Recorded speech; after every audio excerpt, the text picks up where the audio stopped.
Kenotic passage എന്ന് വേദശാസ്ത്രം വിളിക്കുന്ന ഒരു വേദഭാഗമാണ് ഇത്. ഞാൻ ഫിലിപ്പിയ ലേഖനത്തെക്കുറിച്ച് ഒന്നും പറയുന്നില്ല.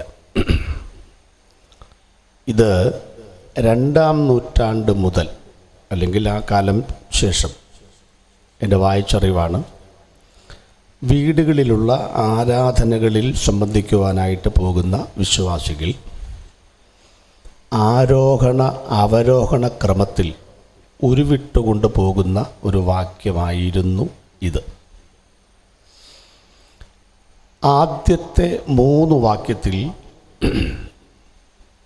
യേശുക്രിസ്തു ഈ ലോകത്തിലേക്ക് വരുന്ന വരവാണ്, ഇങ്ങോട്ട് വരികയാണ്.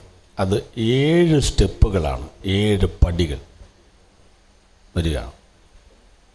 ആ 7 പടികളാണ് അവൻ ദൈവരൂപത്തിലിരിക്കെ ദൈവത്തോടുള്ള സമത്വം മുറുകെ പിടിച്ചുകൊള്ളണമെന്ന് വിചാരിക്കാതെ ദാസരൂപം എടുത്തു, മനുഷ്യ സാദൃശ്യത്തിലായി, തന്നെത്താൻ ഒഴിച്ചു, വേഷത്തിൽ മനുഷ്യനായി വിളങ്ങി, തന്നെത്താൻ താഴ്ത്തി, മരണത്തോളം, ക്രൂശിലെ മരണത്തോളം അനുസരണമുള്ളവനായി തീർന്നു. അവിടെ തൊട്ടെണ്ണിയാൽ 7 പോയിന്റുകൾ കിട്ടും. അപ്പോൾ ആ 7 പടികൾ ഇറങ്ങിയാണ് യേശുക്രിസ്തു ലോകത്തിലേക്ക് വന്നത്. അടുത്ത പടി, അതുകൊണ്ട് പിതാവ് അവനെ ഏറ്റവും ഉയർത്തി, സകല നാമത്തിന് മേലായ നാമം നൽകി, സ്വർലോകരുടെയും ഭൂലോകരുടെയും അധോലോകരുടെയും മുഴങ്കാലൊക്കെയും മടങ്ങുകയും എല്ലാ നാവും യേശുക്രിസ്തു കർത്താവെന്ന് പിതാവായ ദൈവത്തിൻ്റെ മഹത്വത്തിനായി ഏറ്റുപറയുകയും ചെയ്യേണ്ടി വരും. അവിടെ കർത്താവിനെ ഉയർത്തുന്ന 7 പടികളാണ്. അപ്പോൾ 7 7 14 പടികൾ, 14 പോയിന്റുകൾ അവിടെയുണ്ട്. ഞാനതൊന്നും അത്ര വിശദീകരിക്കുന്നില്ല. ആ വാക്കുകളുടെ ഒരു അർത്ഥം പറയാണ്. 1, അവൻ ദൈവരൂപത്തിൽ ഇരിക്കെ. ഇതിൽ കൂടുതൽ ഉയരത്തിൽ ഇനി ഒരാളിരിക്കാനില്ല. അവൻ ദൈവരൂപത്തിൽ, ഇനി അതിൽ എന്നാ ഉയരം? ഇനി ആ വാക്യം വന്ന തലയും കുത്തി വീഴുന്ന എവിടാന്നറിയാം? മരണത്തോളം. അതെല്ലാവർക്കും ഉണ്ട്. ക്രൂശിലെ മരണത്തോളം അതാർക്കുമില്ല. ഇതിൽ കൂടുതൽ ഇനി ഒരാൾ താഴാനില്ല. രണ്ടും കൂടെ കണക്ട് ചെയ്യാം. ഇതിൽ കൂടുതൽ ഉയരത്തിൽ ഇനി ഒരാൾ ഇരിക്കാനില്ല. ഇത്രയും ഉയരത്തിരുന്ന ഒരാൾ ഇനി ഇതിൽ കൂടുതൽ താഴാനുമില്ല.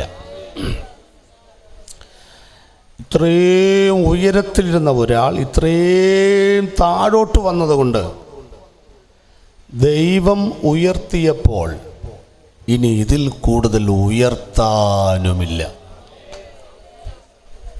സകല നാമത്തിനും മേലായ നാമം, ശ്രീയേശുനാമം അതിശയനാമം. ഒരു പാട്ടുണ്ട് നമുക്കില്ലേ? എല്ലാ നാമത്തിലും. നമ്മളൊരു 10,000 പാട്ട് നമുക്ക് കാണാതെ അറിയാമെന്ന് പറഞ്ഞാലും ഇന്നും പാട്ടുപുസ്തകം നോക്കി പാടാൻ പറ്റാത്ത, അല്ലെങ്കിൽ അത് നോക്കാൻ ആവശ്യമില്ലാത്ത 2-3 പാട്ടേ ഉള്ളൂ. ബാക്കിയെല്ലാം പാട്ടുപുസ്തകം നോക്കണം. ഇപ്പോഴും 10 പേര് കൂടുന്നിടത്ത് ഒരടി പാട്ട് പാടാമെന്ന് പറഞ്ഞാൽ ശ്രീയേശുനാമവും യേശുവോട് ചേർന്നിരിപ്പതും അല്ലാതെ വേറെ പാട്ടൊന്നും ഇല്ല. എവർഗ്രീൻ സോങ്ങാണ്. സകല നാമത്തിന് മേലായ ഉയർത്തി. എന്നിട്ട് പറയുകയാണ്, സ്വർലോകരുടെയും ഭൂലോകരുടെയും അധോലോകരുടെയും. അല്ലേ? വളരെ വളരെ ഏതാ? സ്വർലോകം മേൽ, ഭൂലോകം ഇവിടെ പുതുക്കുടിമുക്ക്, കുട്ടനാട്, കേരളം, ഇന്ത്യ, ഭൂലോകം. അധോലോകം ഏതാ? മുംബൈയിലെ മാഫിയ സംഘമൊന്നുമല്ല. ഭൂമിയെ 3ആയിട്ട് തിരിച്ചിട്ടുണ്ട് ശാസ്ത്രം. 35 കിലോമീറ്റർ ക്രസ്റ്റ് എന്ന് പറയുന്ന ഭാഗമാണ്. 2870 കിലോമീറ്റർ മാൻഡിൽ എന്ന് പറയുന്ന ഭാഗമാണ്. പിന്നീടാണ് കോർ അല്ലെങ്കിൽ ഉൾക്കാമ്പ് എന്ന് ശാസ്ത്രം പറയും. നമ്മുടെ ഭാഷയിൽ നരകം. ഇയ്യോബ് 28:5 അടിസ്ഥാനത്തിൽ നമ്മളത് പറയും. അപ്പോൾ ഈ 1-ാമത്തെ സ്ഥലത്തിൻ്റെ അങ്ങേ അറ്റത്ത് കുറേ സ്ഥലങ്ങളുണ്ടെന്ന് കുറേ ആളുകൾ പഠിപ്പിക്കുന്നുണ്ടെങ്കിലും നമ്മൾ അത്രയും അങ്ങോട്ട് ചിന്തിക്കുന്നില്ല. തെളിവുകളുടെ അടിസ്ഥാനത്തിൽ നമ്മളവിടെ 2 സ്ഥലങ്ങളുണ്ട്. അതിൽ ഒരു സ്ഥലമാണ് ഈ ഭക്തന്മാരായിരുന്ന് മരിച്ചു പോകുന്ന ആളുകളുടെ ആത്മാക്കൾ വിശ്രമിച്ചിരുന്ന പറുദീസ എന്ന് പറയുന്ന സ്ഥലം. ഇനി അതിൻ്റെ തൊട്ടപ്പുറത്ത് ഒരു വിടവിൽ, ഒരകലത്തിൽ അടുത്തൊരു സ്ഥലമുണ്ട്. അതാണ് യാതനാസ്ഥലം എന്നൊക്കെ പറയുന്ന സ്ഥലം. ലിംബസ് പാട്രം, ലിംബസ് ഇൻഫാൻഡം, പർഗട്ടോറി, ബൽപുർഖാന, യാതനാസ്ഥലം, ഇങ്ങനെ 4 സ്ഥലമുണ്ടെന്നൊക്കെ പഠിപ്പിക്കുന്നവരുണ്ട്. നമുക്കതിന് തെളിവൊന്നും വേദപുസ്തകത്തിൽ നിന്നില്ല. അപ്പോൾ ഈ ഭക്തന്മാർ മരിച്ചുപോയ ആ ആത്മാക്കൾ വിശ്രമിക്കുന്ന ആ സ്ഥലം, തൽക്കാലം നമ്മൾ ആ സ്ഥലത്തിനാണ് ഇവിടെ എന്ത് പറയുന്നത്, അധോ ലോകം. അല്ലാതെ ഒരു മുഖംമൂടി കണ്ട് ഞാൻ മാഫിയ സംഘം ഒന്നും ചിന്തിക്കരുത്. അപ്പോൾ അധോ ലോകം, സ്വർലോകം, ഭൂലോകം, അധോ ലോകം. ഇങ്ങനെ സ്വർലോകരുടെയും ഭൂലോകരുടെയും അധോലോകരുടെയും മുഴങ്കാലൊക്കെയും മടങ്ങും. പിന്നെ മനോഹരമാണ് നോക്കി. എല്ലാ മുഴങ്കാലും മടങ്ങിയിട്ട് എന്തോ പറയും. അവിടെ ഒരുമിച്ചാണ് ആ പദം കൊടുത്തിരിക്കുന്നത്, യേശു ക്രിസ്തു കർത്താവ്. പക്ഷെ ഞാൻ എത്തിരിക്കുകയാണ്, യേശു പ്ലസ് ക്രിസ്തു സമം കർത്താവ്. യേശു പ്ലസ് ക്രിസ്തു, അത് രണ്ടും രണ്ടാണോ വെച്ചാൽ 2 ആളുകളല്ല. അങ്ങനെ തെറ്റിദ്ധരിക്കരുത്. അപ്പോസ്തലനായ പൗലോസ്, ശൗൽ പൗലോസായി മാറിയപ്പോൾ തൻ്റെ പ്രസംഗത്തിൻ്റെ ഏറ്റവും വലിയ കാതൽ എന്താണെന്നറിയാമോ?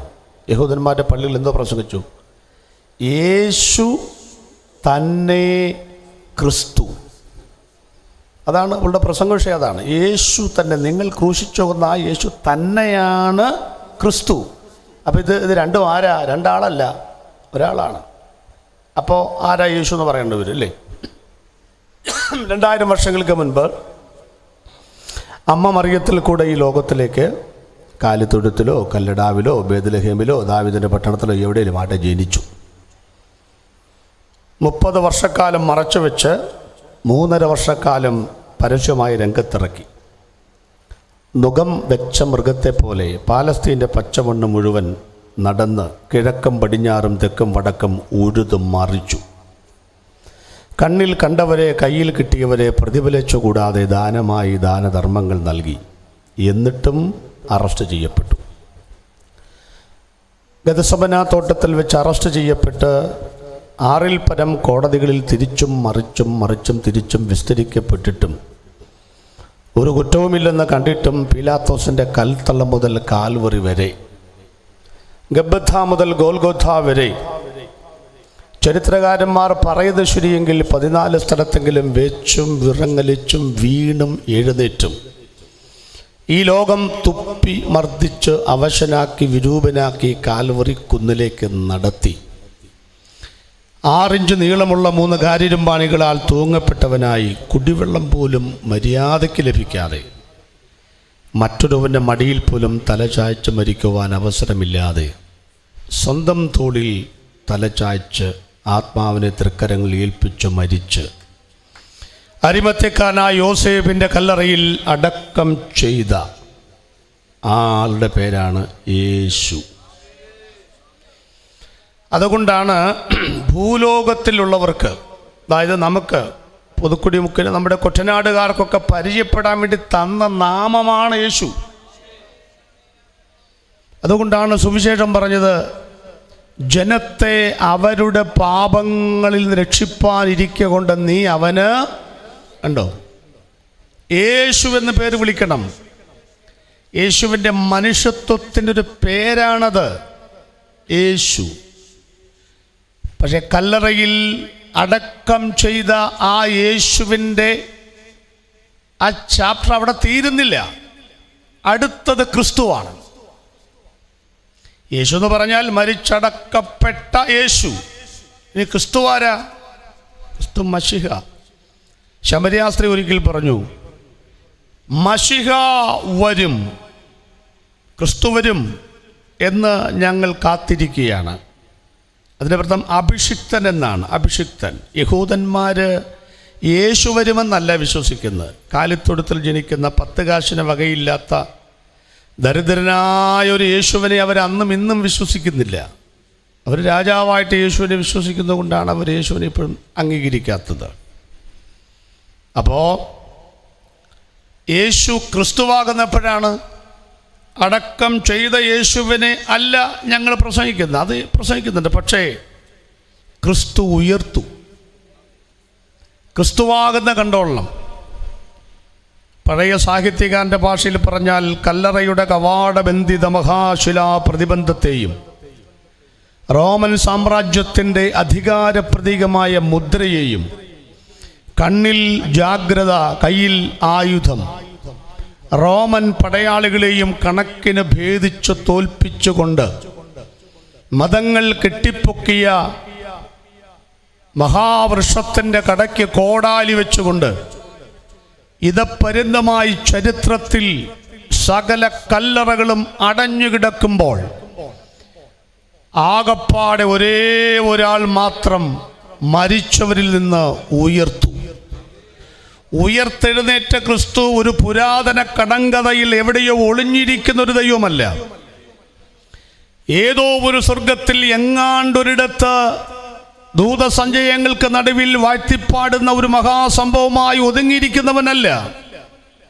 ഞങ്ങളുടെ വിശ്വാസം അനുസരിച്ച് ഇന്ന് രാത്രിയിൽ ഉയർത്തെഴുന്നേറ്റ ക്രിസ്തു ഈ കൺവെൻഷന്റെ നടുവിൽ 7 പൊൻ നിലവിളക്കുകൾക്ക് നടുവിൽ മാറത്ത് പൊൻകച്ച കെട്ടിയവനായി മനുഷ്യപുത്രനോട് സദൃശനായിരിക്കുന്നവൻ, ഒറ്റവായിൽ പറഞ്ഞാൽ അന്നും ഇന്നും എന്നും ജീവിച്ചിരിക്കുന്ന ഒരുവന്റെ പേരാണ് ക്രിസ്തു. പിന്നെ കർത്താവ് ആരാണെന്നറിയണ്ടേ? കർത്താവ് എന്ന് പറഞ്ഞാൽ എന്താ? ഭരിക്കുന്നവൻ എന്നാണ്. ഭരിക്കുന്നവൻ എന്നാണ്, ഉടമസ്ഥൻ എന്നാണ്. പല കർത്താക്കന്മാരുണ്ട്. അതാ ഞാൻ 6ാം ക്ലാസ്സിൽ വെച്ചാണ് ആദ്യത്തെ കർത്താവിനെ കണ്ടത്. ഞാൻ എന്നും വൈകിയേ ചെല്ലുള്ളൂ, മടിയാ പഠിക്കാൻ. അപ്പം എൻ്റെ സാറ് പറഞ്ഞു, എൻ്റെ സാറിൻ്റെ ക്ലാസ്മേറ്റാണ് എൻ്റെ അപ്പൻ. ഒരു ദിവസം ഞാൻ വൈകി ഇങ്ങനെ അവിടെ നിന്നപ്പം സാർ എന്നെ ക്ലാസ് കയറ്റിയില്ല. പിള്ളേരെ പറഞ്ഞു എൻ്റെ ജോയി വന്ന് നിൽക്കുന്നു പറഞ്ഞു. അവൻ അവിടെ നിൽക്കട്ടെ, നിങ്ങൾക്ക് എന്നാ ചെയ്തെന്ന് പറഞ്ഞു. സാറും ഞാനും തമ്മിൽ ഒരു കമ്പനി ഉണ്ട്. കാരണം സാറിൻ്റെ വീട്ടിൽ ചക്കയും മാങ്ങയൊക്കെ ഇട്ട് കൊടുക്കുന്നത് ഞാനാണ്, എൻ്റെ അയൽപ്പക്കത്തെ സാറാണ്. എനിക്കെപ്പോഴും ചെന്നാൽ മതി. സാർ എന്നെ മൈൻഡ് ചെയ്തില്ല. പിന്നെയും പിള്ളേർ പറഞ്ഞപ്പോൾ സാറ് എന്നോട് പറഞ്ഞു, പോകുവിൻ, ഞാൻ നിന്നെ ഒരു നാളും, ഞാൻ ആദ്യമായിട്ട് കേൾക്കുന്ന വചനം അതാ, പോകുവിൻ, ഞാൻ നിന്നെ ഒരു നാളും. എല്ലാം കഴിഞ്ഞ് പോകാൻ നേരത്ത് പറഞ്ഞു, എടാ നിന്നെ കൊണ്ട് ഞാൻ തോറ്റ്, നീയേ നാളെ വരുമ്പം രക്ഷകർത്താവിനെ വിളിച്ചുകൊണ്ട് വരണമെന്ന് പറഞ്ഞു. ഞാൻ ആദ്യത്തെ കർത്താവിനെ അവിടെ വെച്ചാണ് പരിചയപ്പെടുന്നത്. ആരാ കക്ഷി? രക്ഷകർത്താവ് എന്നൊക്കെ പറഞ്ഞ് സാറ് പോയി. ഞാൻ പറഞ്ഞു ഞാൻ പണി തന്നോളാം എന്നൊക്കെ പറഞ്ഞു. പണി ഞാൻ പിന്നെ കൊടുത്തു. പ്ലാവിൻ്റെ പുറത്തൊക്കെ കയറി ചക്കയിടുമ്പം പല രീതിയിലൊക്കെ അന്ന് പ്രതികാരം ചെയ്യുമല്ലോ, കൊച്ചു പിള്ളേരല്ലേ. ഞാൻ വീട്ടിൽ ചെന്ന് അമ്മയോട് പറഞ്ഞു, അമ്മേ പൗലോസ് സാറ് പറഞ്ഞിട്ടുണ്ട് നാളെ ചെല്ലുമ്പം രക്ഷകർത്താവിനെ വിളിച്ചുകൊണ്ട് വന്നു. എനിക്കും അറിയാമല്ലേ ആര് രക്ഷകർത്താവ്, അത് കൊച്ചു പിള്ളേരല്ലോ. ഞാൻ ചോദിച്ചു ആരാ രക്ഷകർത്താവ്? അപ്പോൾ പറഞ്ഞു വൈകുന്നേരം കാണിച്ചു തരാം. അതാണ്ട് 2 കാലടിച്ച് 4 കാലയിലൊരു ആൾ വരുന്നു. രാവിലെ പോയപ്പോൾ യേശുവിന് അടിസ്ഥാനം, വൈകിട്ട് വരുമ്പോൾ യേശുവിനെ എന്നാടി സ്ഥാനം എന്ന് ചോദിച്ചിട്ട് ഒരാൾ വരുന്നു. പറഞ്ഞു ഇതാണ് മോനെ രക്ഷകർത്താവ്, അപ്പൻ. അപ്പോൾ അപ്പനൊരിട്ടൊരു പേരാണ് നമ്മളിന്നത് രക്ഷ. എന്ത് രക്ഷ?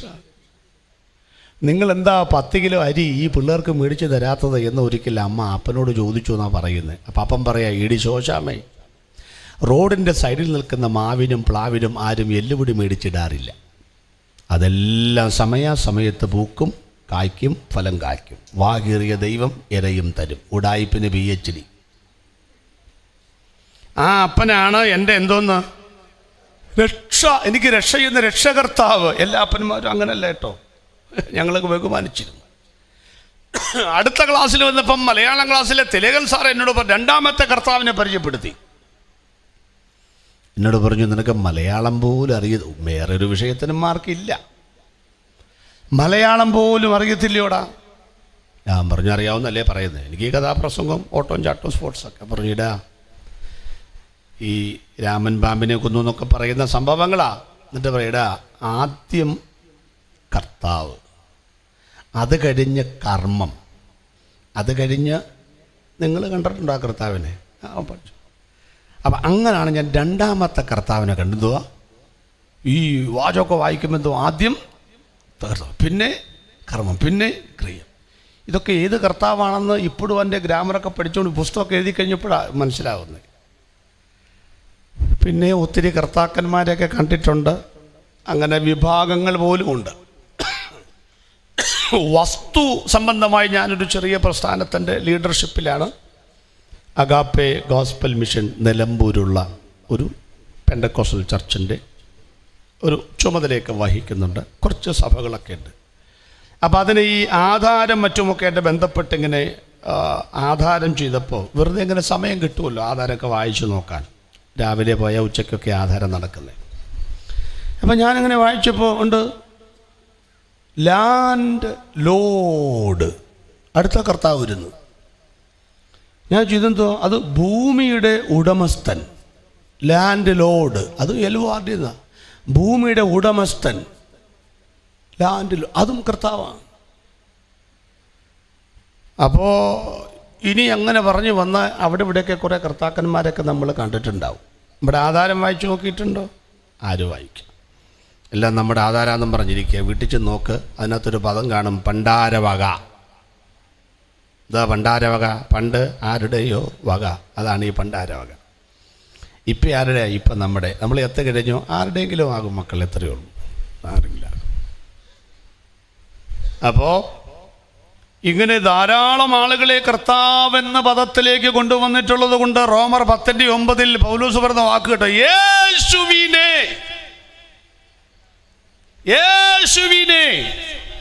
2000 കൊല്ലം മുൻപ് ഇവിടെ വന്ന് ജീവിച്ച് ക്രൂശിൽ മരിച്ച ആ യേശുവിനെയാണ് കർത്താവ് എന്ന് പറയേണ്ടത്. ഉടമസ്ഥൻ, എന്തിന്റെ ഉടമസ്ഥൻ? ഭരിക്കുന്നവൻ. സ്വർഗത്തിൽ യേശുവിൻ്റെ പേരെന്നറിയാമോ? സ്വർഗത്തിൽ ഒരു ദൂതന്മാരും യേശുവെ ഒന്നും വിളിക്കുക, ദാവീദ് പുത്ര ഒന്നും വിളിക്കുകയില്ല. അവിടെ അങ്ങനെ ഒരു പേരേ പരിചയമില്ല. സ്വർഗത്തിൽ ആരും യേശുവിനെ ക്രിസ്തു എന്ന് അഭിസംബോധന ചെയ്യില്ല. അത് യഹൂദന്മാർ ചെയ്യുന്നതാണ്, ചെയ്യണമെങ്കിൽ. അപ്പം സ്വർഗത്തിൽ യേശുവിൻ്റെ പേരെന്തായിരിക്കും? കർത്താവ്. ഇവിടെ വാക്യം, കർത്താവ് എൻ്റെ കർത്താവിനോട് അല്ലോ. അപ്പം ഈ സ്വർഗത്തിൽ യേശു ആരാ എന്ന് പറഞ്ഞ ആരാ? ഉടമസ്ഥൻ എന്ന് പറഞ്ഞ ആരാ? ഭരിക്കുന്നവൻ. അതല്ലേ എബ്രായലേഖനത്തിൽ യേശുവിൻ്റെ മഹത്വം പറയുമ്പം, ഉന്നതി പറയുമ്പം, ഇങ്ങനെയുള്ള മഹാപുരോഹിതല്ലോ നമുക്ക് വേണ്ടി ഇത് പവിത്രൻ, നിർദോഷം, നിർമ്മലൻ, പിന്നെ പാപികൾ വേറെപ്പെട്ട സ്വർഗത്തേക്കാൾ ഉണ്ടോ ഉന്നതൻ. എന്നാ മനോഹരമാ വാക്യം. നമ്മുടെ വീടാണോ താക്കോലാണോ വലുത്? വലുത് വീടാ, താക്കോല് ചെറുതാ. കൊണ്ടുവന്നിരിക്കുന്ന വാഗണാർ വണ്ടിയാണോ താക്കോലാണോ വലുത്? വലുത് വണ്ടിയാ, താക്കോല് ചെറുതാ. സത്യമാ. പക്ഷെ മൂല്യം ഏതിനാ? താക്കോലില്ല. എൻ്റെ യോഗം കഴിഞ്ഞ് പോയപ്പോൾ എൻ്റെ വാഗണാറിൻ്റെ താക്കോല് കാണാനില്ല. എന്തോ ചെയ്യും? ഇവിടെ നിന്ന് അങ്ങോട്ട് 5 കിലോമീറ്റർ തള്ളാൻ പറ്റുമോ? അവിടെ ഇട്ടും വല്ല കാൽനടയായിട്ട് ഓട്ടോറിക്ഷ പിടിച്ച് ഓണ്ടി വരും. വീട്ടിൽ ചെന്നപ്പോൾ താക്കോലില്ല. എന്നാ ചെയ്യാൻ പറ്റും? ചുറ്റും നടന്ന് കുറയ്ക്കാമെന്നല്ലാതെ യാതൊരു മാർഗവുമില്ല അകത്ത് കയറാൻ. അപ്പോൾ ഈ 1.5 കോടിയുടെ വീടാന്ന് പറഞ്ഞാലും 10 ലക്ഷത്തിൻ്റെ 30 ലക്ഷത്തിൻ്റെ ഇന്നോവയാന്ന് പറഞ്ഞാൽ താക്കോലുണ്ടെങ്കിലേ കയറാനൊക്കത്തില്ലെന്നേ. അതിലെ യേശു പറഞ്ഞ സ്വർഗരാജ്യത്തിൻ്റെ താക്കോൽ ഞാൻ നിനക്ക് തരുന്നു. ആ യേശുവിൻ്റെ നാമമിട്ട് തുറന്നപ്പോഴല്ലേ ജാതികളൊക്കെ പരിശുദ്ധാത്മാവിൽ നിറഞ്ഞത്. പ്രിയപ്പെട്ടവരെ, ഞങ്ങൾ ആവേശത്തോടെ പറയുന്നു, ഞങ്ങളുടെ കയ്യിൽ ഇരിക്കുന്ന താക്കോൽ കള്ളത്താക്കോലല്ല. മറ്റൊരുത്തനിലും രക്ഷയില്ല, മറ്റൊരുത്തിയിലും രക്ഷയില്ല. ഇതൊക്കെ ഞങ്ങൾ പണ്ട് പറഞ്ഞപ്പോൾ ഞങ്ങളെ കൊല്ലാൻ വന്ന്, ഇപ്പൊ തീരുമാനമായി സഹരക്ഷകയൊന്നുമില്ലെന്ന്. ഇത് ഞങ്ങൾ പണ്ടേ പറഞ്ഞതാ. ആകാശത്തിന്റെ കീഴിൽ ഭൂമിക്ക് മുകളിൽ സ്വർഗത്തിൽ പ്രവേശിക്കുവാൻ യേശുക്രിസ്തുവിന്റെ നാമമല്ലാതെ മറ്റൊരു നാമം ലോകത്തിലില്ല. അതാണ് യേശുക്രിസ്തു ഇന്നലെയും ഇന്നും. ഇന്നലെ സ്വർഗത്തിലെ കർത്താവ്, ഇന്ന് ഭൂമിയിലെ യേശു. നാളെ യേശു ആരായിരിക്കും അറിയാമോ? ഒറ്റ പ്രതിപക്ഷം പോലുമില്ലാതെ 1000 വർഷം പുതിയ യെരൂശലേമിൽ കസേരയിട്ട് 1000 വർഷം ഭരിക്കുവാൻ വരുന്ന ഏക ചക്രാധിപതിയും ദൈവാദി ദൈവവും രാജാദി രാജാവുമായ ആ യേശുവിനെ കുറിച്ച് പറഞ്ഞത്. അവൻ ആരാണ്? അവൻ ഭരിക്കാൻ പോകുന്നവനാണ്. അതാണ് യേശുക്രിസ്തു ഇന്നലെയും ഇന്നും എന്നേക്കും അനന്യൻ. ആവേശം കൂടുന്നതിന്റെ കാര്യം എന്നാണെന്നറിയാമോ? ആവേശം കൂടുന്നു. എന്നെ സംബന്ധിച്ച് അങ്ങനെ അതുണ്ടായി ഇതുണ്ടായി വിടുതൽ എന്ന് പറഞ്ഞാലൊന്നും വലിയ ആവേശമൊന്നും ഞാൻ കാണിക്കാറില്ല. പക്ഷെ എനിക്ക് ഭയങ്കര ആവേശം ക്രിസ്തുവിനെ ഹൈലൈറ്റ് ചെയ്യുമ്പോഴാണ്. രോഗന്മാരെന്ന് പറഞ്ഞാൽ എന്നാമാരെന്ന് പറഞ്ഞാൽ അതിനേക്കാൾ വലിപ്പം ക്രിസ്തുവിനെ ഉയർത്തുമ്പോഴാണ്. അത് മൈക്കിൻ്റെ തൊണ്ടയൊക്കെ പൊട്ടും. എന്താ കാര്യം? 3/4 ചക്രത്തിൻ്റെ വിലയില്ലാത്ത മരമുട്ടി കൊണ്ട് തീർത്ത് മുക്കുപണ്ടങ്ങൾ കൊണ്ട് അണിയിച്ചൊരുക്കി 3-4 പേർ മുക്കിയും മൂളിയും ചുമന്നുകൊണ്ട് നാട്ടുകാർ കാണുക ഏതെങ്കിലും ഒരു മൂലക്കിരുത്തിയ ഒരു കുട്ടി ദൈവത്തെ പ്രസംഗിക്കുവാനല്ല ഈ പന്തൽ ഞങ്ങൾ ഇട്ടിരിക്കുന്നത്. മറിച്ച് 3 ലോകവും മുഴങ്കാൽ മടക്കുവാൻ യോഗ്യമായ നാമം. അതൊക്കെ പറയുമ്പോഴേ അന്തസ് തോന്നുന്നവരുണ്ടെങ്കിൽ ആ കരമൊന്ന് ചേർത്തടിച്ച് ഈ ശബ്ദവാഹിനിയിൽ ഒരു 10 കിലോമീറ്റർ സറൗണ്ടിൽ മുഴങ്ങണം. 3 ലോകവും മുഴങ്കാൽ മടക്കുവാൻ യോഗ്യമായ ഒരൊറ്റ നാമമേ ലോകത്തിലുള്ളൂ. അത് ഞങ്ങൾ ഉയർത്തി പറയുന്ന യേശു മാത്രമാണ് കർത്താവ് എന്നുള്ളത്. അതാണ് വായിച്ചു ഞങ്ങൾ. യേശു ക്രിസ്തു കർത്താവ് എന്ന പിതാവായ ദൈവത്തിൻ്റെ മഹത്വത്തിനായി ഏറ്റു പറയൂന്നല്ല, പറയേണ്ടി വരും. അതന്നെ പറയേണ്ടി വരും എന്ന് പറഞ്ഞു. ചില വർഷങ്ങൾക്ക് മുൻപ് കേരളത്തിൽ തിരഞ്ഞെടുപ്പ് നടന്നു, നിയമസഭ. അത് ഉടനെ വരും. ഇപ്പം 3 ബോർഡുകൾ എൻ്റെ ശ്രദ്ധയിൽപ്പെട്ടു. ഫ്ലെക്സ് ബോർഡുകൾ, മീഡിയാസ് ഒക്കെ പ്രോഡ്. 1, തുടരണം ഈ ഭരണം. ഇതായിരുന്നു 1. തുടരണം ഈ ഭരണം. അപ്പം അടുത്ത പാർട്ടി പറഞ്ഞു തുടച്ച് മാറ്റണം ഈ ഭരണം. വേറൊരു പാർട്ടി പറഞ്ഞു തുടങ്ങണം. പാർട്ടികളൊക്കെ നിങ്ങൾക്കറിയാമല്ലോ. നമ്മൾ ഏതെങ്കിലും ഒരു പാർട്ടിയിലായിരിക്കും, അതൊന്നും ഒരു കുഴപ്പമില്ല. എന്തായാലും കേരളത്തിൻ്റെ ചരിത്രത്തെ തിരുത്തിക്കൊണ്ട് ഇടതുപക്ഷ ജനാധിപത്യ മുന്നണി അധികാരത്തിലെത്തി. സഖാവ് പിണറായി വിജയൻ 2ാമതും മുഖ്യമന്ത്രിയായി. ഈ ഇരിക്കുന്നവരിൽ BJP-ക്കാർ കാണും, കോൺഗ്രസ്സുകാർ കാണും, കമ്മ്യൂണിസ്റ്റുകാർ കാണും, ഒരു പാർട്ടിയിലും പെടാത്തവർ കാണും, സ്വതന്ത്രന്മാരൊക്കെ കാണുമായിരിക്കും. ഞാൻ സ്നേഹത്തോടെ ചോദിക്കുകയാണ്, നിങ്ങളുടെ മുഖ്യമന്ത്രി ആരാ? നമ്മൾ ഈ കുട്ടനാടോ റാന്നില ചെന്നിട്ട് BJP-ക്കാരോടോ കോൺഗ്രസ്സാരോടോ ചോദിക്കുക, നിങ്ങളുടെ മുഖ്യമന്ത്രി ആരാ? ആരും അറിയും, സഖാവ് പിണറായി വിജയനാണ്. ബോധമുള്ളവനൊക്കെ അത് പറയും.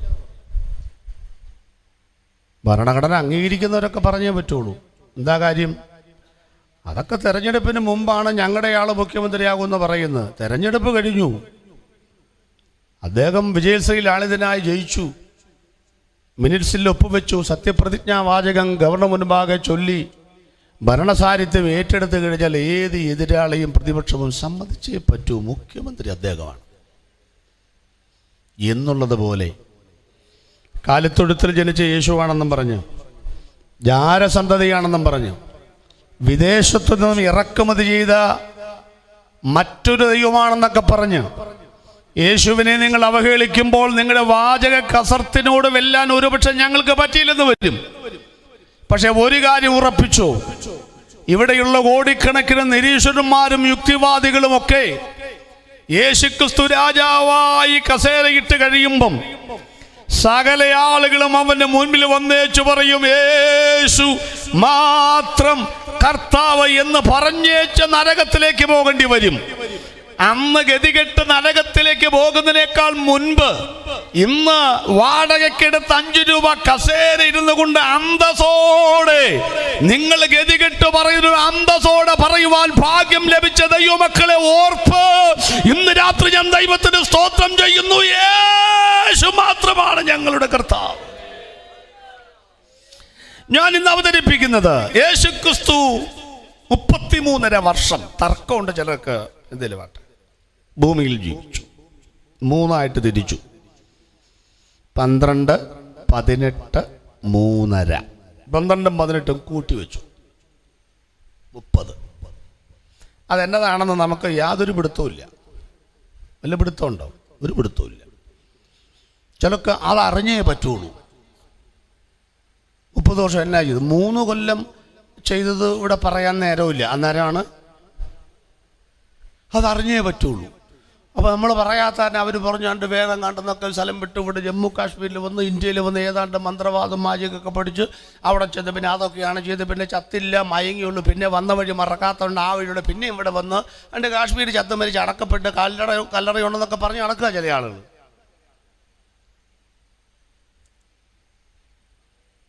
ഈ യോഹന്നാനാണ് ഈ നെഞ്ചോട് ചാഞ്ഞിരുന്ന പുള്ളി. അദ്ദേഹം ഒരു വാക്ക് ഞാൻ ചിന്തിക്കാറുണ്ട്. അവൻ യേശു ചെയ്തത് മറ്റ് പലതും ഉണ്ട്. വായിച്ചിട്ടുണ്ടോ? 3.5 കൊല്ലത്തിനിടയിൽ ചെയ്ത കാര്യം പോലും പുള്ളി അങ്ങനെ പറയുന്നത്. യേശു ചെയ്ത മറ്റ് പലതും ഉണ്ട്. യേശുവിൻ്റെ ഉയർപ്പ് ബൈബിളിലുണ്ട്, സ്വർഗാരോഹണം ബൈബിളിലുണ്ട്. ഇടയ്ക്കൊരു 40 ദിവസമുണ്ട്. ആ 40 ദിവസം ചെയ്ത ഒരു കാര്യം ബൈബിളിലില്ല. 5-6 കാര്യമേ ഉള്ളൂ. 40 ദിവസം കൊണ്ട് 4-5 കാര്യമേ ചെയ്തിട്ടുള്ളൂ. അതൊന്നുമല്ല. യേശു ചെയ്ത എന്തോരം കാര്യങ്ങളുണ്ട്. അത്ഭുതങ്ങൾ തന്നെ എന്തോരം ഉണ്ട്. നമ്മൾ അത്ഭുതങ്ങൾ എന്ന് പറയുന്നത് 35-ലേറെ അത്ഭുതങ്ങളാണ്. ഏകദേശം 35-ലേറെ അത്ഭുതങ്ങൾ 6 സ്ഥലങ്ങളിൽ. 1 വീട്ടിൽ, 2 ശവക്കോട്ടയിൽ, പള്ളിയിൽ, വഴിയിൽ, കടലിൽ, കരയിൽ. അങ്ങനെ പറയാൻ കാര്യം, മനുഷ്യൻ ജനിക്കുന്ന വീട്ടിൽ, അടക്കുന്നത് ശവക്കോട്ടയിൽ. പിന്നെ ആത്മീയ കാര്യം പള്ളിയിലും വഴിയിലും, ഭൗതിക കാര്യം കടലിലും കരയിലും. മനുഷ്യൻ ജനിച്ചു വീഴുന്ന സമയം മുതൽ അവൻ്റെ ഭൗതിക വിഷയത്തിലും ആത്മീയ വിഷയത്തിലും കല്ലറ ചെല്ലുന്നവരെയും അത്ഭുതം ചെയ്യാൻ യേശു ശക്തനാണ്.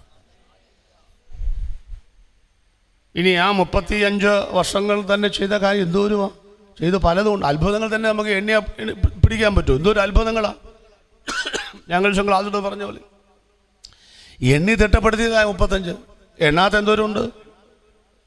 യേശു ഫിലിപ്പോസിനെ ആത്മാവ് എന്തോ ചെയ്തു? എങ്ങനെ കൊണ്ടുപോയി നീ പറയുന്നത്? എനിക്കറിയാമല്ല. നമ്മളതൊന്നും ചിന്തിച്ചിട്ടൊരു കാര്യം പിടികിട്ടുന്നില്ല. ആത്മാവ് എടുത്തുകൊണ്ട് പോയി എന്ന് പറഞ്ഞാൽ എങ്ങനെ കരകൻ്റെ പുറത്ത് ഒരു ആളിരുന്ന് പോയിരുന്ന പോലെ എങ്ങനെ പോയിതാണോ? അത് എടുത്തുകൊണ്ട് പോയി. അപ്പം ഞാനാ പറഞ്ഞത് യേശു ചെയ്ത് മറ്റു പലതും അത് ഇതിനകത്ത് വിടും. അവൻ്റെ കരം കെട്ടാൻ കാശില്ല. അപ്പം ചെല്ല ചൂണ്ടയിട്, മീനെ കിട്ടും. എത്ര ദ്രഹ്മ കിട്ടും? ചതുർദ്രഹ്മ. ചുമ്മാ ചോദിക്കുക, ഈ കാശ് ആരുടെയാ? ചതുർദ്രഹ്മ ആരുടെയാണ്? നമ്മൾ പറയായിരിക്കും വല്ല മുക്കുവിനും മീൻ പിടിക്കാൻ വന്നപ്പോൾ അവൻ്റെ കയ്യിൽ നിന്ന് പോയതായിരിക്കും. അങ്ങനെയാണെങ്കിൽ അവൻ്റെ കാശല്ലേ, അത് അവന് കൊടുക്കണ്ടേ? വല്ലവൻ്റെയും കാശ് എടുത്താണോ കടം കെട്ടുന്നത്? രണ്ടാമത് പറയും അങ്ങനെയൊന്നല്ല, യേശു പുതിയത് ഉണ്ടാക്കിയതാണ്. യേശു എന്നെ കടനോട്ടടിക്കലാണോ പണി? അപ്പം തന്നെ അറസ്റ്റ് ചെയ്യണ്ടേ? പിന്നെ ഏത് കാശാ? അവൻ ചെയ്ത് മറ്റ് പലതും ഉണ്ടെന്നേ. യേശു ചെയ്ത പലതും ഉണ്ടെന്നേ. അതുകൊണ്ട് 5000 പേര് നിൽക്കുമ്പോൾ യേശു പുരുഷാരമെല്ലാം കൂടി അവനെ പിടിക്കാൻ നോക്കി. അതെനിക്ക് ഇഷ്ടപ്പെട്ടു. അടുത്തത് ഞെട്ടിപ്പോയി. അവനോ അവരുടെ നടുവിൽ കൂടെ കടന്നുപോയി. ഇത് എന്നെ പരിപാടിയത്. നിങ്ങളൊരു 10-20 നിങ്ങളെല്ലാം കൂടെ എന്നെ പിടിക്കാൻ നോക്കല്ലേ? എപ്പോൾ പീച്ചി കൊന്നെന്ന് ചോദിച്ചാൽ മതി. ഇതെല്ലാം കൂടെ വന്നപ്പോൾ നടുവിൽ അതെന്നതാ? അത് യേശു ചെയ്ത മറ്റു പലതും ഉണ്ടെന്നേ. സ്തോത്രം. അതൊന്നും വിവരിക്കാൻ പറ്റത്തില്ല, അത് താങ്ങത്തില്ലെന്ന് ചിന്തിച്ചാൽ മതി. 3.5 വർഷം യേശു ശുശ്രൂഷ ചെയ്യുമ്പോൾ യേശു ദൈവമാണെന്ന്, ക്രിസ്തുവാണെന്ന് 3 കൂട്ടർക്ക് വെളിപ്പെട്ട് കിട്ടി. പിന്നെ ഉണ്ട് സബ്ബായിട്ട്. പ്രധാനമായി 3 കൂട്ടർക്ക് വെളിപ്പെട്ട് കിട്ടി. ഒരു വെളിപ്പാട്. യേശുക്രിസ്തു ദൈവമാണെന്ന് 3 കൂട്ടർക്ക് മനസ്സിലായി. യേശു പറഞ്ഞു മിണ്ടണ്ട. മനസ്സിലായല്ലോ, മനസ്സിലായി, മിണ്ടണ്ട. യേശുക്രിസ്തു ദൈവമാണെന്ന് മനസ്സിലായിട്ടും വെളിപ്പെട്ട് കിട്ടിയിട്ടും 3 കൂട്ടർ സംശയിച്ചു. ഇപ്പം എത്ര കൂട്ടരായി? 6 9 ആയില്ലയോ? 3 കൂട്ടർക്ക് വെളിപ്പെട്ട് കിട്ടി, 3 കൂട്ടർക്ക് മനസ്സിലായി. 3 6. ഇനി അടുത്തത് മനസ്സിലായിട്ടും വെളിപ്പെട്ട് കിട്ടിയിട്ടും 3 കൂട്ടർ സംശയിച്ചു. അപ്പോൾ 6 3 9. ഇനി ഒരാൾക്ക് വെളിപ്പെട്ടും കിട്ടിയില്ല, മനസ്സിലായുമില്ല, സംശയിച്ചുമില്ല. പക്ഷേ ആ ആളുടെ മുമ്പിൽ മാത്രം യേശു പറഞ്ഞു, നിന്നോട് സംസാരിക്കുന്ന ഞാനാണ് മശീഹ. 10 പേരെയാണ് അവതരിപ്പിക്കേണ്ടത്. പക്ഷേ 8:45 പ്രസംഗം നിർത്തണം അല്ലേ? അപ്പം അതുകൊണ്ട് ഞാൻ അതിൽ നിന്നും ഇന്നത്തെ നമ്മുടെ പശ്ചാത്തലങ്ങളൊക്കെ കണക്കെടുക്കുമ്പോൾ യേശുക്രിസ്തു ദൈവമാണെന്ന് വെളിപ്പെട്ട് കിട്ടിയിട്ടും മനസ്സിലായിട്ടും സംശയിച്ച 3 കൂട്ടരെ മാത്രം അവതരിപ്പിച്ച് പ്രസംഗം നിർത്തും. അപ്പം നമ്മൾ വരും അതിനകത്ത്. അതാ എന്തുവാ? യേശുക്രിസ്തു ദൈവമാണെന്ന് വെളിപ്പെട്ട് കിട്ടി, മനസ്സിലായി, പക്ഷേ ഇടയ്ക്കിടയ്ക്കൊരു സംശയം. അതിൻ്റെ തെളിവും കൂടെ നിർത്താം. അപ്പം നമ്മുടെ പ്രസംഗത്തിൻ്റെ അടുത്ത ഉൾഭാഗത്തേക്ക് പ്രവേശിക്കുന്നു. യേശു മാത്രം കർത്താവ്, സ്തോത്രം. അത് മനസ്സിലായി, അത് വെളിപ്പെട്ട് കിട്ടി, പക്ഷേ ഇടയ്ക്കിടയ്ക്കൊരു സംശയം. ആരാണ് ആ സംശയിച്ചതെന്നറിയാമോ? എന്നെ ഞെട്ടിച്ചൊരു കഥാപാത്രമുണ്ട്. ഈ വിശ്വാസികളൊക്കെ ഒരു ഭാഗമാണ്. ആദ്യത്തെ മെസ്സേജ് എനിക്കുള്ളതാണ്. ഞാൻ പാസ്റ്ററാണ്, സഭയിലെ ചാർജില്ല, ഉപദേശിയാണ്. അപ്പോൾ ഉപദേശിമാർക്കുള്ളതാണ് ഒന്നാമത്തെ മെസ്സേജ്. യേശുവിൻ്റെ ദൈവത്വത്തെ സംശയിച്ച ഒന്നാമത്തെ വിഭാഗം ആരാണ്? ഉപദേശിമാർ. അതാണ് ഒന്നാമത്തെ വിഭാഗം. അവർക്കിരിക്കട്ടെ ഒരെണ്ണല്ലേ, അവരെപ്പോഴും നമുക്കിട്ടല്ലേ താങ്ങുന്നത്. അപ്പോൾ അവർക്കിരിക്കട്ടെ, ഞങ്ങൾക്കിരിക്കട്ടെ ഒരെണ്ണം. ഞങ്ങൾ തന്നെയല്ലേ ഇത് പറയേണ്ടത്, നിങ്ങൾക്ക് പറയാനൊക്കത്തില്ല, ഞങ്ങൾ തന്നെ പറയാം, ഞങ്ങൾക്കിരിക്കട്ടെ ഒരെണ്ണം.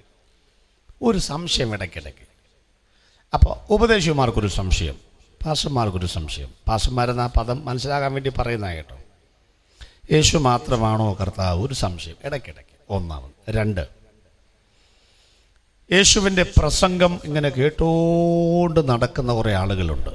അവർക്കും സംശയം, യേശു മാത്രമാണോ കർത്താവ്? അടുത്തതും രസമാണ്. യേശുവിൻ്റെ കൂടെ ഉറങ്ങി നടക്കുന്ന 12 എണ്ണത്തിനും സംശയം, ഈ യേശു തന്നെയാണോ കർത്താവ്? അപ്പം പിന്നെ ബാക്കിയുള്ളവരുടെ കാര്യം പറയണോ?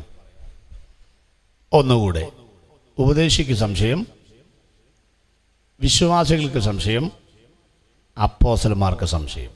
ആ 3 വിഷയങ്ങളാണ് എടുക്കുന്നത്. ഒന്നാമത്തേലേക്ക് വരാം. ഉപദേശിക്ക് സംശയം. ഏതാ ഉപദേശിച്ചെന്ന് മനസ്സിലായോ? നമ്മളെ ഇവിടെ ഇരിക്കുന്ന ഭാഷന്മാർ ഞങ്ങളെക്കാളൊക്കെ നമ്പർ 1 ആണ്. മത്തായിയുടെ സുവിശേഷം 11-ാം അധ്യായം 2-ാമത്തെ വാക്യത്തിലേക്ക് വരാം. മത്തായിയുടെ സുവിശേഷം 11-ാം അധ്യായം 2-ാമത്തെ വാക്യത്തിലേക്ക് വരാം. സജൻ വായിക്കും. ഞങ്ങളൊക്കെ പഴയ പിള്ളേരായിട്ട് അതുകൊണ്ട് പേരൊക്കെ പറയുന്നു. വായിച്ചു. യോഹന്നാൻ കാരാഗ്രഹത്തിൽ വെച്ച് ക്രിസ്തുവിൻ്റെ പ്രവൃത്തികളെക്കുറിച്ച് കേട്ടിട്ട് തൻ്റെ ശിഷ്യന്മാരെ അയച്ചു. വരുവാനുള്ളവൻ നീയോ, ഞങ്ങൾ മറ്റൊരുവനെ കാത്തിരിക്കയോ എന്ന് അവർ മുഖാന്തരം അവനോട് ചോദിച്ചു. ഉപദേശിയെ മനസ്സിലായല്ലോ. നമ്മുടെ കാറ്റഗറിയിൽ നിന്നും പെടുത്താൻ ഒക്കുകയില്ല. നമ്മളെക്കാളൊക്കെ വലിയ ആളാണ്. യേശു ഒരിക്കൽ പറഞ്ഞല്ലോ, സ്ത്രീകൾ ഇന്ന് ജനിച്ചവരിൽ യോഹന്നാനേക്കാൾ വലിയവൻ. അപ്പോൾ ഇപ്പോഴൊക്കെ ആണെങ്കിൽ പുള്ളി സഭയുടെ പ്രസ്ഥാനത്തിൻ്റെ പ്രസിഡൻ്റൊക്കെ ആകാനുള്ള യോഗ്യതയുള്ള ആളാണ്. സെൻട്രൽ പാസ് അതിനൊക്കെ മേലെ പോകും സംഗതി. യോഹന്നാൻ്റെ പ്രസംഗത്തിലേക്ക് നമുക്കൊന്ന് വരാം. യോഹന്നാൻ എങ്ങനെ പ്രസംഗിച്ചുകൊണ്ടിരിക്കുമ്പം യോഹന്നാൻ പറഞ്ഞൊരു കാര്യം, ഈ യോഹന്നാന് വെളിപ്പെട്ട് കിട്ടി, മനസ്സിലായി. അതൊന്ന് പറയണമല്ലോ ആദ്യം. യോഹന്നാനെ, ആരുടെ മേൽ പരിശുദ്ധാത്മാവ് ഇറങ്ങുന്നത് നീ കാണുന്നുവോ, അവനാണ് ക്രിസ്തു. ഇത് പറഞ്ഞിട്ടുണ്ട്. യോഹന്നാൻ യേശുവിനെ സ്നാനപ്പെടുത്തുമ്പോൾ പരിശുദ്ധാത്മാവ് പ്രാവെന്ന രൂപത്തിൽ അവൻ്റെ മേൽ ആവസിച്ചു.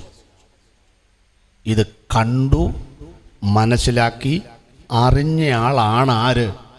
യോഹന്നാൻ സ്നാപകൻ. ഇനി പ്രസംഗം. എൻ്റെ പിന്നാലെ ഒരുവൻ വരുന്നു, അവൻ എന്നേക്കാൾ വലിയവൻ. അവൻ ചെരുപ്പിൻ്റെ വാറഴിപ്പാൻ ഞാൻ യോഗ്യനല്ല. അവന് കളത്തെ മുറ്റം വെടിപ്പാക്കും, പതിർക്കിടാത്ത തീയിലിട്ട് ചുട്ടുകളയും, ഗോതമ്പ് കളപ്പുരയിൽ കൂട്ടിവെക്കും.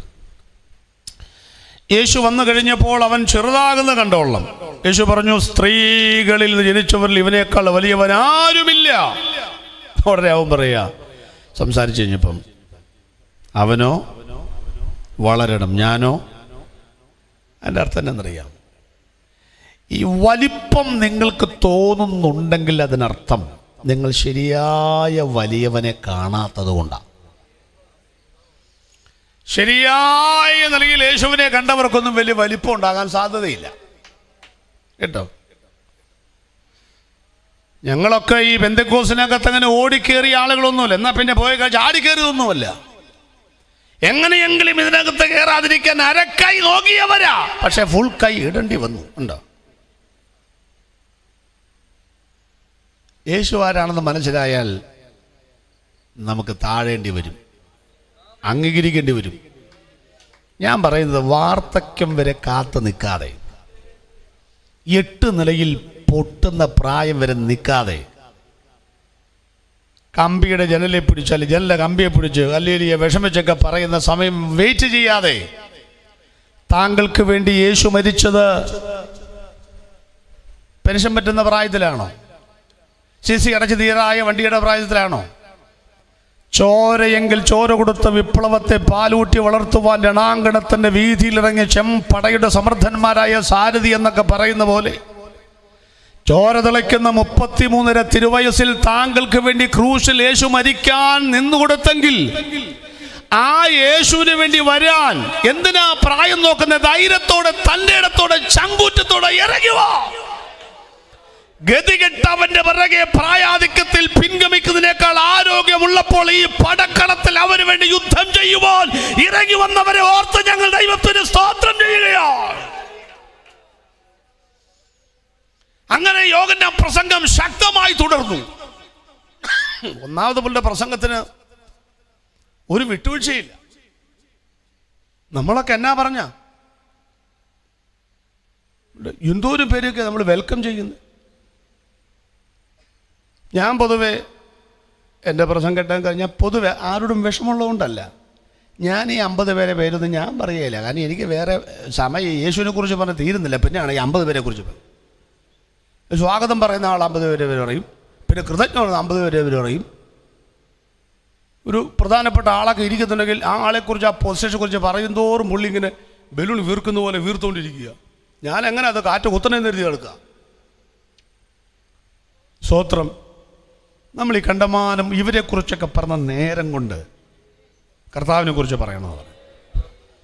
അവിടെ ആരുടെയെങ്കിലൊക്കെ പേരൊന്നും പറഞ്ഞില്ല എന്നിരുന്നു വിഷമിക്കൊന്നും ചെയ്യരുത്. പറയണം, ന്യായമായിട്ടൊക്കെ പറയണം. അല്ല, ഈ UPF യോഗം നല്ല സൂപ്പർ മീറ്റിംഗ്.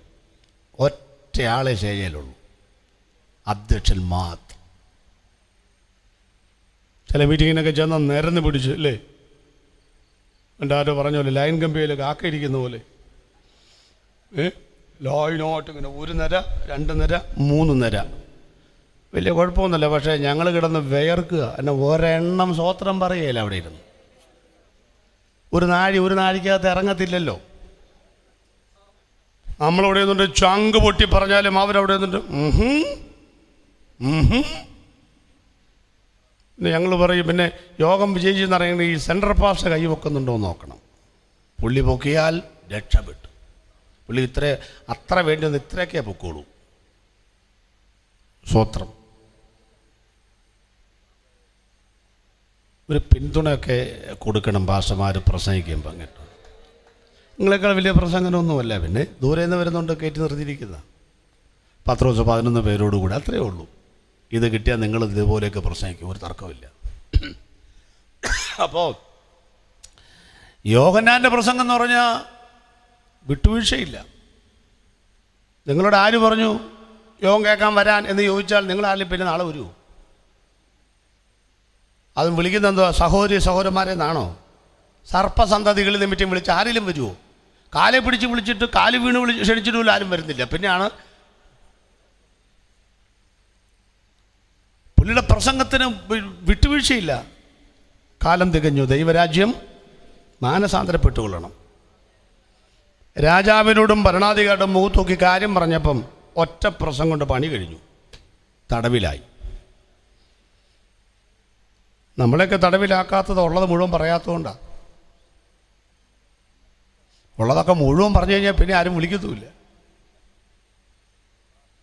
അപ്പോൾ പുള്ളി തടവി കിടന്നപ്പം ഭാവനാപരമായിട്ട് യോഹന്നാനിപ്പോൾ അവിടെ തടവിൽ. അപ്പോൾ യോഹന്നാൻ അങ്ങ് ധൈര്യം കൂടി. കാരണം ഇത്രയും നാളെ ഞാൻ ഒറ്റയ്ക്കായിരുന്നു. ഇപ്പം യേശുവിനെ മുക്കിയോടുകൂടെ, നമ്മുടെ ഭാഷയിൽ പറഞ്ഞാൽ മുങ്ങിയത് വിശ്വാസി, മുക്കിയത് പാർശ്വമാണല്ലോ. അപ്പോൾ ഒരു ഗ്രേഡ് ഇപ്പം കൂടിയല്ലോ. എന്തായാലും യോഹന്നാൻ്റെ ചിന്ത ഇരിക്കുന്നത് യേശു എന്നെ കാണാൻ വരും, വിടുവിക്കും. അങ്ങനെ ചിന്ത കണ്ടേക്കാം. കാരണം യേശു പറഞ്ഞിട്ടുണ്ടല്ലോ, ബദ്ധന്മാർക്ക് വിടുതൽ, കുരുടന്മാർക്ക് കാഴ്ച, കർത്താവിൻ്റെ പ്രസാദ വർഷം പ്രസംഗിപ്പാൻ ഞാൻ വന്നിരിക്കുന്നു. അപ്പം പിന്നെ ഞാൻ ബദ്ധനായിട്ട് കിടക്കുമ്പോൾ കാണാൻ വരാതിരിക്കുമോ? ആ ഒരു പ്രത്യാശയിൽ ഒന്നാം ദിവസം യോഹന്നാൻ സ്നാപകൻ ജയിലിൽ ഏത് പാട്ട് പാടിക്കാണും? നീങ്ങിപ്പോയി, ഇങ്ങനെ നീങ്ങിപ്പോയി എൻ്റെ ഭാരങ്ങൾ. യേശു വന്നില്ല. രണ്ടാം ദിവസം പാട്ടിൻ്റെ പാറ്റേൺ മാറ്റി. കഷ്ടതയിലും പാടുവാൻ, നഷ്ടമതിൽ കൊണ്ടാടുവാൻ, ശക്തിയരുളുക നാഥൻ എന്ന് ഞാൻ പിടിച്ചു നിൽക്കാൻ കൃപ തരണമെന്നാക്കി പാട്ട്. യേശു വന്നില്ല. മൂന്നാം ദിവസം ആ പാട്ടും പാടി. ഏത് പാട്ട്? ദുഃഖത്തിൻ്റെ തന്നാൽ പിന്നെ മേടിക്കല്ലാതെ. യേശു വന്നില്ല. അന്നേരം ശിഷ്യന്മാരെ പറഞ്ഞുവിട്ട് ചോദിച്ചു, നിങ്ങളൊന്ന് പോയി തിരക്കേച്ചു വാ. എന്തോ തിരക്കേണ്ടത്? നീ തന്നെയാണോ ക്രിസ്തു? വരുവാനുള്ളവൻ നീയോ? അവിടെ കൊണ്ട് തീർന്നില്ല. അതോ ഞങ്ങൾ വേറെ ഒരുവനെ കാത്തിരിക്കണോ? ഓ, എന്നെ വളരെ വിഷമിപ്പിച്ചു. യോഹന്നാൻ സ്നാപകനെ കുറ്റം പറഞ്ഞു നോക്കുക. നമ്മളൊക്കെ, ഞാനൊക്കെ അങ്ങനെ ചിന്തിക്കാൻ സാധ്യതയുള്ളവരിൽപ്പെട്ടത്. ഇത്ര നാളെന്തോ പ്രസംഗിച്ചത്, എന്നേക്കാൾ വലിയവനാണ്, അവൻ്റെ കയ്യിൽ വിഷമുറുണ്ട്. യേശുവിനെ അങ്ങ് ഹൈലൈറ്റ് ചെയ്ത് പ്രസംഗിച്ചു. ഇപ്പോഴെന്താണ് ഞങ്ങൾ വേറെ ഒരാളെ നോക്കണോ എന്ന് ചോദിക്കാൻ കാര്യം എന്താ? ഉത്തരം, വിടുതലില്ല. അതാ ഞങ്ങളുടെ ഇടയിലൊക്കെ അങ്ങനെ പ്രശ്നമുണ്ട് കേട്ടോ. അതുകൊണ്ട് ഈയിടയിലെ കുറേ പേര് പറയുന്നുണ്ടെന്നാ കുഴപ്പം, നടക്കുന്ന കാര്യമല്ലേ ഈ പറയുന്നത്. നാളെ ഒരാളെ കണ്ടപ്പം, ഞങ്ങളുടെ ഇടയിലൊക്കെ പ്രസംഗിച്ച് കിടന്ന ആളാണ്, എന്നെ കണ്ടപ്പം ഞാനൊരു ശവസംസ്കാര ചടങ്ങ് ചെയ്യുന്നതാണ്. അപ്പം ഞാൻ നോക്കിയപ്പം പെട്ടെന്ന് മനസ്സിലായില്ല, മുഖച്ചായ കണ്ടപ്പോൾ ഞാനിങ്ങനെ നോക്കി. അന്നേരം എന്നോട് പറഞ്ഞു, ഞാൻ പറഞ്ഞു, നീളൊരു കുപ്പായൊക്കെ ഇട്ടിട്ടുണ്ട്, ഒരു അച്ഛൻ്റെ കുപ്പായൊക്കെ ഇട്ടിട്ടുണ്ട്. അച്ഛന്മാരുടെ കുപ്പായ തന്നെ കുഴപ്പം, അത് അവർക്ക് ചോദിച്ചതാ. പക്ഷെ ഇങ്ങനെ പാസ്സായിരുന്നു. അതാ. അപ്പം എല്ലാം കഴിഞ്ഞപ്പോൾ എന്നോട് പറയാം, നമുക്ക് തമ്മിലൊന്ന് കാണണമെന്ന്. ഞാൻ പറഞ്ഞു, ഇതിൻ്റെ വിശദാംശത്തിന് വേണ്ടിയായിരിക്കും അല്ലേ? അല്ല, അത് പാർശ്വ മനസ്സിലായി, അവരൊന്നും മനസ്സിലാക്കാനില്ല. ചിലർക്കൊരു തോന്നലാണ്, എന്തോന്നാണ്, ഇങ്ങനെയൊക്കെ പോയാൽ നമ്മുടെ ഈ സ്ഥാവര ജംഗമ വസ്തുക്കളൊന്നും നമുക്ക് സൂക്ഷിക്കാൻ, ഈ സകല പ്രശ്നത്തിൻ്റെ കാരണം ഈ സ്ഥാവര ജംഗമ വസ്തുക്കളാണ്. ഇത് സർക്കാരിന് വിട്ടുകൊടുക്കേണ്ടി വന്നാലോ? അതുകൊണ്ട് പ്രൊട്ടക്ഷൻ. പെന്തിക്കോസുകാരെന്നും പറഞ്ഞു കിടന്ന പെന്തിക്കോസുകാരെ സംരക്ഷിക്കാൻ ആരാ ഉള്ളത്? നമുക്ക് ഒരു MLA ഉണ്ടോ, MP ഉണ്ടോ, ആരെങ്കിലും ഉണ്ടോ? അഥവാ ഒരു പെന്തിക്കോസ് രക്ഷിക്കപ്പെട്ടെങ്ങാനും അവിടെ ചെന്ന് അവൻ പെന്തിക്കോസുകാരന് മിണ്ടത്ത് പോലും ഇല്ല. അപ്പൊ നമുക്കൊരു പ്രൊട്ടക്ഷന് വേണ്ടി എന്ത് ചെയ്യണം? ഈ സ്ഥാവര ജംഗമോത്സവം കൈ പോകാതിരിക്കാനാണ് എന്തോ ചെയ്തിരിക്കുന്നത്, ജുബായുടെ നീളം കൂട്ടിയിരിക്കുന്നത്. ഞാൻ ചോദിക്കുന്നത്, നിങ്ങളോട് ആര് പറഞ്ഞു ഇതിന് മാത്രം കൂട്ടാൻ? ഇതിൻ്റെ നീളമല്ല, ഈ സ്ഥാവര ജംഗമ ഇത് കൂട്ടാൻ ആര് പറഞ്ഞു? അതല്ലേ ആദ്യം അറിയണ്ടേ. എന്നിട്ട് കിടന്ന് വിഷമിക്കുക. സത്യം പറഞ്ഞാൽ ഇപ്പം നടക്കുന്ന സകല അടികളുടെയും പ്രശ്നം എന്നാണെന്നറിയാമോ? ഇതാ, ഈ പണമാ. ഈ പണവും അധികാരവുമാണ്, അല്ലാണ്ട് വേറെന്തുമാണ്? അപ്പൊ കുറേ പേര് അങ്ങനെ പോയി. ഒരു കാര്യം പറയാം, നമ്മൾ പ്രാർത്ഥിച്ച കാര്യങ്ങൾ, നമ്മൾ പ്രതീക്ഷിച്ച കാര്യങ്ങൾ, നമ്മൾ വിചാരിച്ച കാര്യങ്ങൾ നടന്നില്ല എന്ന് കരുതി യേശുവിൻ്റെ ദൈവത്വത്തിൻ്റെ കടക്കൽ കത്തിവെക്കരുത്. ഞങ്ങൾ ഭാഷന്മാരൊക്കെ ഇരിക്കുന്ന കണ്ടിട്ടുണ്ടോ? കണ്ടിരിക്കുന്നു, വെള്ളക്കൊക്കെ മീനെ പിടിക്കാതിരിക്കുന്ന പോലെ ഞങ്ങളെല്ലാം വെള്ളക്കുപ്പായൊക്കെ ഇട്ട് വന്നിരിക്കുക. നിങ്ങൾ ഏതെങ്കിലും ഒരു ഭാഷയുടെ മുഖത്ത് നോക്കിയിട്ട് അത്താഴപ്പെട്ടിരിക്കുകയാണെന്ന് പറയാൻ പറ്റുമോ? എന്നാ സ്റ്റൈലായിരിക്കുന്നത്. ജില്ലാ കളക്ടർക്ക് കിട്ടുന്ന ശമ്പളവും നമുക്ക് കിട്ടുന്ന സപ്പോർട്ട് നോക്കണം. ജില്ലാ കളക്ടറുടെ മുഖത്ത് പോലും പ്രസരിപ്പില്ല. ഞങ്ങളുടെ മുഖം കണ്ടാലോ ഒരു കൊമ്പനാനയുടെ എടുപ്പ. ആ വരവും മട്ടുമൊക്കെ കണ്ടാൽ ബൈക്കിനകത്ത് ചിലപ്പോൾ അതിനകത്ത് തിരിച്ച് പെട്രോൾ അടിക്കാൻ പോലും കാശുണ്ടാകുകയില്ല. എന്നാലും ഞങ്ങൾ ആ വരവ് കണ്ടാൽ സ്തോത്രം. ഈ സർക്കാർ ജോലിക്കാർക്കെല്ലാം സാലറിയാണ്, അറിയാമോ? സാലറി എന്നാണ് പറയുന്നത്. സാലറി എന്ന ശമ്പളം. സുവിശേഷ വേലക്കാർക്ക് സാലറി ഇല്ല. ഇപ്പം അങ്ങനെയൊക്കെ വന്നു തുടങ്ങിയിട്ടുണ്ട്. എല്ലാം സംഗതി വലിയ പ്രശ്നത്തിലേക്കാണ് പോകുന്നത്. നമ്മുടെ ഇതിന് എന്താ പറയുന്നറിയാമോ? സപ്പോർട്ട്. അങ്ങനെ പാസ്റ്റർമാർക്ക് എന്തുവാ സപ്പോർട്ട്. ഇപ്പം ഞാൻ പണ്ടൊരു പാസ്റ്ററോട് ചോദിച്ചു, പാസ്റ്റർ ഈ സാലറിയും സപ്പോർട്ടും തമ്മിലുള്ള വ്യത്യാസം എന്താ? അപ്പോൾ പുള്ളി ഒരു സീനിയർ പാസ്റ്റർ, പുള്ളി പറഞ്ഞു, ചോദിച്ചോരാ, സപ്പോർട്ട് എന്ന് പറഞ്ഞാൽ ഈ കൊലച്ചു വരുന്ന വാഴയ്ക്ക് കൊടുക്കുന്ന ഊന്നിൻ്റെ പേരാണ് സപ്പോർട്ട്. അപ്പം നമ്മുടെ സെൻട്രൽ പാസ്റ്റർമാരും പ്രസിഡന്റുമാരൊക്കെ നമുക്കൊരു സപ്പോർട്ട് തരും. ഇത് പറയും 2-3 കൊല്ലം കൊണ്ട് സെൽഫായിക്കൊള്ളണം എന്ന് പറഞ്ഞാൽ വാഴ കൊലച്ചോളണം. അപ്പം അങ്ങനെ പറഞ്ഞ് നമ്മൾ എല്ലാ മാസവും പേടിപ്പിക്കും. അവിടെ എത്ര പേരുണ്ട്, അതുകൊണ്ട് എന്നൊക്കെ പറഞ്ഞു റിപ്പോർട്ടൊക്കെ അവതരിപ്പിച്ചു. പണ്ട് പറയുന്ന റിപ്പോർട്ടുണ്ടെങ്കിലേ സപ്പോർട്ടുണ്ടെന്നൊക്കെ പറഞ്ഞു പേടിപ്പിക്കും. അപ്പം ഇത് കൊലച്ച് വാഴയ്ക്ക് കൂടെ കുലയ്ക്കാൻ വരുന്ന അതിന് താങ്ങാണ് സപ്പോർട്ട്. ഈ കൊല മൂത്ത് കഴിയുമ്പോൾ ഈ ഊന്നെടുത്ത് എങ്ങോട്ട് കൊടുക്കും? അപ്പം നമ്മുടെ സഭ സെൽഫായി കഴിയുമ്പോൾ ഈ സപ്പോർട്ട് എടുത്ത് അടുത്ത പാസ് കൊടുക്കും. അതാണ് സെൻട്രൽ പാസ്റ്റർമാരും പ്രസ്ഥാനക്കാരൊക്കെ. അവരാരും മിടുക്കന്മാരല്ലേ? അവരെക്കാൾ മിടുക്കന്മാരാണ് നമ്മൾ. കാരണം നമ്മുടെ വാഴക്കൊല ഒരിക്കലും മൂക്കുകയില്ല. എത്ര പതിറ്റാണ്ടായി മൂക്കാത്ത വാഴ ഇതുവരെ ഒരു കാലം ആകെപ്പാടെ കിട്ടുന്നത് ഇച്ചിരി കാശാ. അതും കൂടെ വലിച്ചു കഴിഞ്ഞാൽ പിന്നെ എന്തുകൊണ്ട് മാസ്റ്റർ? സ്തോത്രം. എന്നാലും ഈ ദൈവദാസന്മാരെ ഓർത്ത് ദൈവത്തിന് സ്തോത്രം. 4 മുറ്റവും നടുമുറ്റവും ഒക്കെ ഉണ്ടായിരുന്നവരത് വിട്ടു. ഇല്ലാത്ത എന്നെ പോലെയുള്ളവരും അതൊക്കെ വിട്ടിട്ട് പാഴ്സനേജ് എന്നൊക്കെ പറയുന്ന പണ്ടത്തെ പൊത്തുകളിൽ അങ്ങനെയൊക്കെ പറയാൻ നല്ലത്. ഇപ്പോഴാണ് കുറച്ച് സ്റ്റാൻഡേർഡൊക്കെ വന്നിരിക്കുന്നത്. അതിനകത്തൊക്കെ താമസിച്ചിട്ടും ഞാനൊക്കെ 25 വർഷം പാഴ്സായിരുന്നു. പാഴ്സേജ് തന്നെയാണ് സഭാഹാള്. അത് തിങ്കൾ ചൊവ്വ ബുധൻ വ്യാഴം 4 ദിവസം അത് പ്രാകാരം. വെള്ളിയാഴ്ച 4-5 അമ്മച്ചിമാർ വരുമ്പോൾ അത് വിശുദ്ധ സ്ഥലം. ഞായറാഴ്ച കോറം തികയുമ്പോൾ അത് അതിവിശുദ്ധ സ്ഥലം. ഈ അതിവിശുദ്ധ സ്ഥലത്തിരുന്നുകൊണ്ട് പിള്ളേർ അപ്പിയിടും. അപ്പോൾ സഭക്കാർ പാസ് പിള്ളേർക്കറിയാമോ ഇത് ഞായറാഴ്ച അതിവിശുദ്ധ സ്ഥലമാണെന്ന്? ഇങ്ങനെയൊക്കെ ഞങ്ങൾ ജീവിച്ചിട്ടും എൻ്റെ പൊന്നു ദൈവദാസന്മാരെ, കലപ്പയിൽ കൈവച്ച ശേഷം പലവട്ടം തോന്നിയിട്ടുണ്ട് കൈയെടുക്കാൻ. ഇന്ന് കാണുന്ന പലതുമൊക്കെ ഞങ്ങൾ കാണുമ്പോഴും കൈയെടുക്കാൻ തോന്നാത്തത് കൊണ്ടൊന്നുമല്ല, പക്ഷെ എടുക്കത്തില്ല. കാരണം ഇത് വിട്ടാൽ ദൈവരാജ്യത്തിന് കൊള്ളാകുന്നവനല്ലെന്ന് ഒരു വചനം. 2, നുകം വെച്ച മൃഗത്തെ പോലെയാണ് ഈ നുകം ഞങ്ങൾ വലിക്കുന്നതെങ്കിലും യേശു ഒരു കാര്യം പറഞ്ഞു, എൻ്റെ നുകം ഏറ്റുകൊണ്ട് എന്നോട് പഠിപ്പീൻ. ഒറ്റക്കാളയെ പൂട്ടുന്ന നുകമല്ലിത്. എൻ്റെ നുകം എന്ന് പറയുമ്പോൾ ഈ നുകത്തിന്റെ ഒരു ഭാഗത്ത് ഞാനാണെങ്കിലും മറുഭാഗത്ത് യേശു ഉണ്ടെന്ന്. നടക്കാനും കിതയ്ക്കാനും ഓടാനും ഒന്നും താല്പര്യമില്ലാത്ത നിരവധി സന്ദർഭങ്ങൾ വന്നപ്പോഴും അപ്പുറത്ത് നിൽക്കുന്ന കാളയാണ് ഇതിനെ മുന്നോട്ട് നയിച്ചതുപോലെ നമ്മുടെയൊക്കെ ആത്മീക ജീവിതത്തിൽ തളർന്നു പോകാൻ ഒത്തിരി സമയമുണ്ടായിട്ടും നമ്മെ വലിച്ചോണ്ട് പോകുന്ന ദൈവത്തിന്റെ കൃപയോർത്ത് ഇന്ന് രാത്രി എത്ര പേർ ദൈവത്തിന് സ്തോത്രം ചെയ്യാനുണ്ടെന്ന്. ഇത്ര നാളങ്ങ് പോയില്ലേ പാസ്റ്റർ? ഇനി ലോകം എന്ത് വെച്ച് നീട്ടിയാലും ഞങ്ങൾ എന്തിനു വേണ്ടിയാണോ ഇറങ്ങി തിരിച്ചത് അതിനെ വിട്ടൊരു കളിയില്ല. ഉപദേശങ്ങൾക്ക് വേണ്ടി രക്ഷിക്കപ്പെടണം, സ്നാനപ്പെടണം, അഭിഷേകം പ്രാപിക്കണം, അന്യഭാഷ പറയണം, ആരാധിക്കണം, വചനത്തിന്റെ മറപൊരുൾ, വിശുദ്ധി, വേർപാട്, ഇതിനൊക്കെ വേണ്ടിയിട്ടാണ് ഞങ്ങൾ വന്നത്. ഇതിനകത്ത് തന്നെ ആരൊക്കെ തുരങ്കം വെച്ചാലും അകത്ത് ദൃഷ്ടി പ്രകാശിച്ചവൻ അവൻ ഒരിക്കലും ഈ മാർഗം വിട്ട് പോകത്തില്ലെന്ന്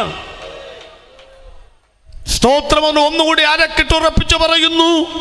കഷ്ടതയോ പട്ടിണിയോ ഉപദ്രവമോ നഗ്നതയോ ആപത്തോ വാളോ ഇപ്പോൾ ഉള്ളതോ വരുവാനുള്ളതോ ഉയരത്തിനോ ആഴത്തിനോ ദൂതന്മാർക്കോ മരണത്തിനോ വാഴ്ചകൾക്കോ അധികാരങ്ങൾക്കോ ക്രിസ്തുവിന്റെ സ്നേഹത്തിൽ നിന്ന് ദൈവദാസന്മാരെയോ ദൈവമക്കളെയോ മാറ്റാൻ കഴിയില്ല എന്ന് ഞാൻ പറയുമ്പോൾ, ചോദിച്ച കാര്യം നടന്നില്ലേലും ഒരു വീട് കിട്ടിയില്ലേലും എല്ലാം ഒന്നും കയ്യിൽ വന്നില്ലെങ്കിലും ഈ ദൈവത്തെ സ്തുതിക്കുവാൻ തീരുമാനമുള്ളവർ ഒന്ന് കരമടിച്ചോ യഹോവ നല്ലവനെന്ന് കരമടിച്ചു പറയണമെന്ന്.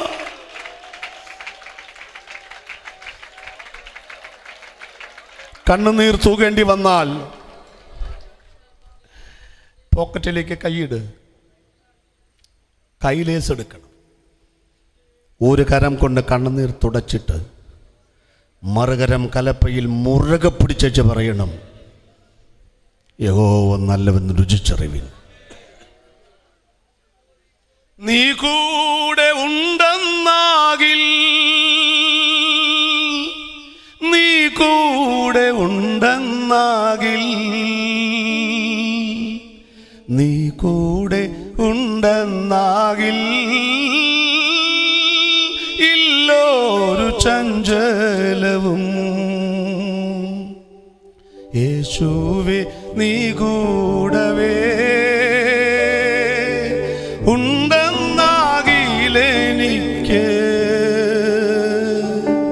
ഇല്ലോരു ചഞ്ചലവും. സാധുവിനെന്നും മണ്ണിൽ യേശുവേ നീ കൂടവേ ഉണ്ടെന്നാകിലെനിക്ക് ഇല്ലോരു ചഞ്ചലവും. സാധുവിനിന്നും മണ്ണിൽ നീ കൂടെ ഉണ്ടെന്നാകിൽ, നീ കൂടെ ഉണ്ടെന്നാകിൽ, നീ കൂടെ ഉണ്ടെന്നാകിൽ ഇല്ലോരു ചഞ്ചലവും. നീ കൂടെ ഉണ്ടെന്നാകിൽ, നീ കൂടെ ഉണ്ടെന്നാകിൽ, നീ കൂടെ ഉണ്ടെന്നാകിൽ ഇല്ലോരു ചഞ്ചലവും. ദക്കപ്പുലി നാട്ടിൽ ഒരു ഭ്രാന്തനെ സുവിശേഷ വേലയ്ക്കാക്കി. എന്നിട്ട് അത് 5:20 മർക്കോസ് 7 വരുമ്പം പറയുക, യേശു സോറിൻ്റെ അതിർ വിട്ടു, സീദോന്യ വഴിയായി. അടുത്ത പദമാണ് ദക്കപ്പുലിക്ക് നടുവിലൂടെ പോയി. സോറിൻ്റെ അതിർ വിട്ടു മനസ്സിലാക്കാം, സീദോന്യ വഴി അത് മനസ്സിലാക്കാം. എന്തിന് ദക്കപ്പുലിക്ക് നടുവിലൂടെ പോയി? ഉത്തരം, അവിടെ 5-ാം അധ്യായത്തിൽ ഒരുവനെ അപ്പോയിൻമെൻ്റ് ചെയ്തിട്ടുണ്ട്. മരിച്ച വീട്ടിൽ പോലും യേശുവിന് പോകാൻ നേരമില്ലെങ്കിലും അപ്പോയിൻമെൻ്റ് ചെയ്തവനെ കാണാൻ യേശു വരാതിരിക്കത്തില്ല. ഒരു നേതാക്കന്മാരും നമ്മെ തിരിഞ്ഞു നോക്കിയില്ലെങ്കിലും, ഒരാളും നമുക്ക് സഹായത്തിൻ്റെ കരം നീട്ടിയില്ലെങ്കിലും വിളിച്ച ദൈവം നമ്മെ കൈവിടത്തില്ല പ്രിയപ്പെട്ടവരെ. അതുകൊണ്ട് ദൈവദാസന്മാരോട് ദൈവമക്കളോട് ഞാൻ പറയുകയാണ്, യേശു കൂടെ ഉണ്ടെങ്കിൽ ഈ കലപ്പയിൽ നിന്ന് കൈയെടുക്കത്തില്ല. സ്വർഗത്തിൽ അല്ല, അമേരിക്ക പോയാലും പോയില്ലേലും, വിദേശത്ത് പോയാൽ വീടുണ്ടായാലും ഇല്ലേലും, രോഗം മാറിയാലും ഇല്ലേലും, എരിയുന്ന തീച്ചൂളയിൽ നിന്ന് വിടുവിച്ചാലും ഇല്ലെങ്കിലും രാജാവ് നിർത്തിയ ബിംബത്തെ ഞങ്ങൾ നമസ്കരിക്കത്തില്ല. യേശുവിന് പകരം വെക്കാൻ ഞങ്ങൾക്ക് രക്ഷിതാവില്ല. യേശു മാത്രം കർത്താവ്.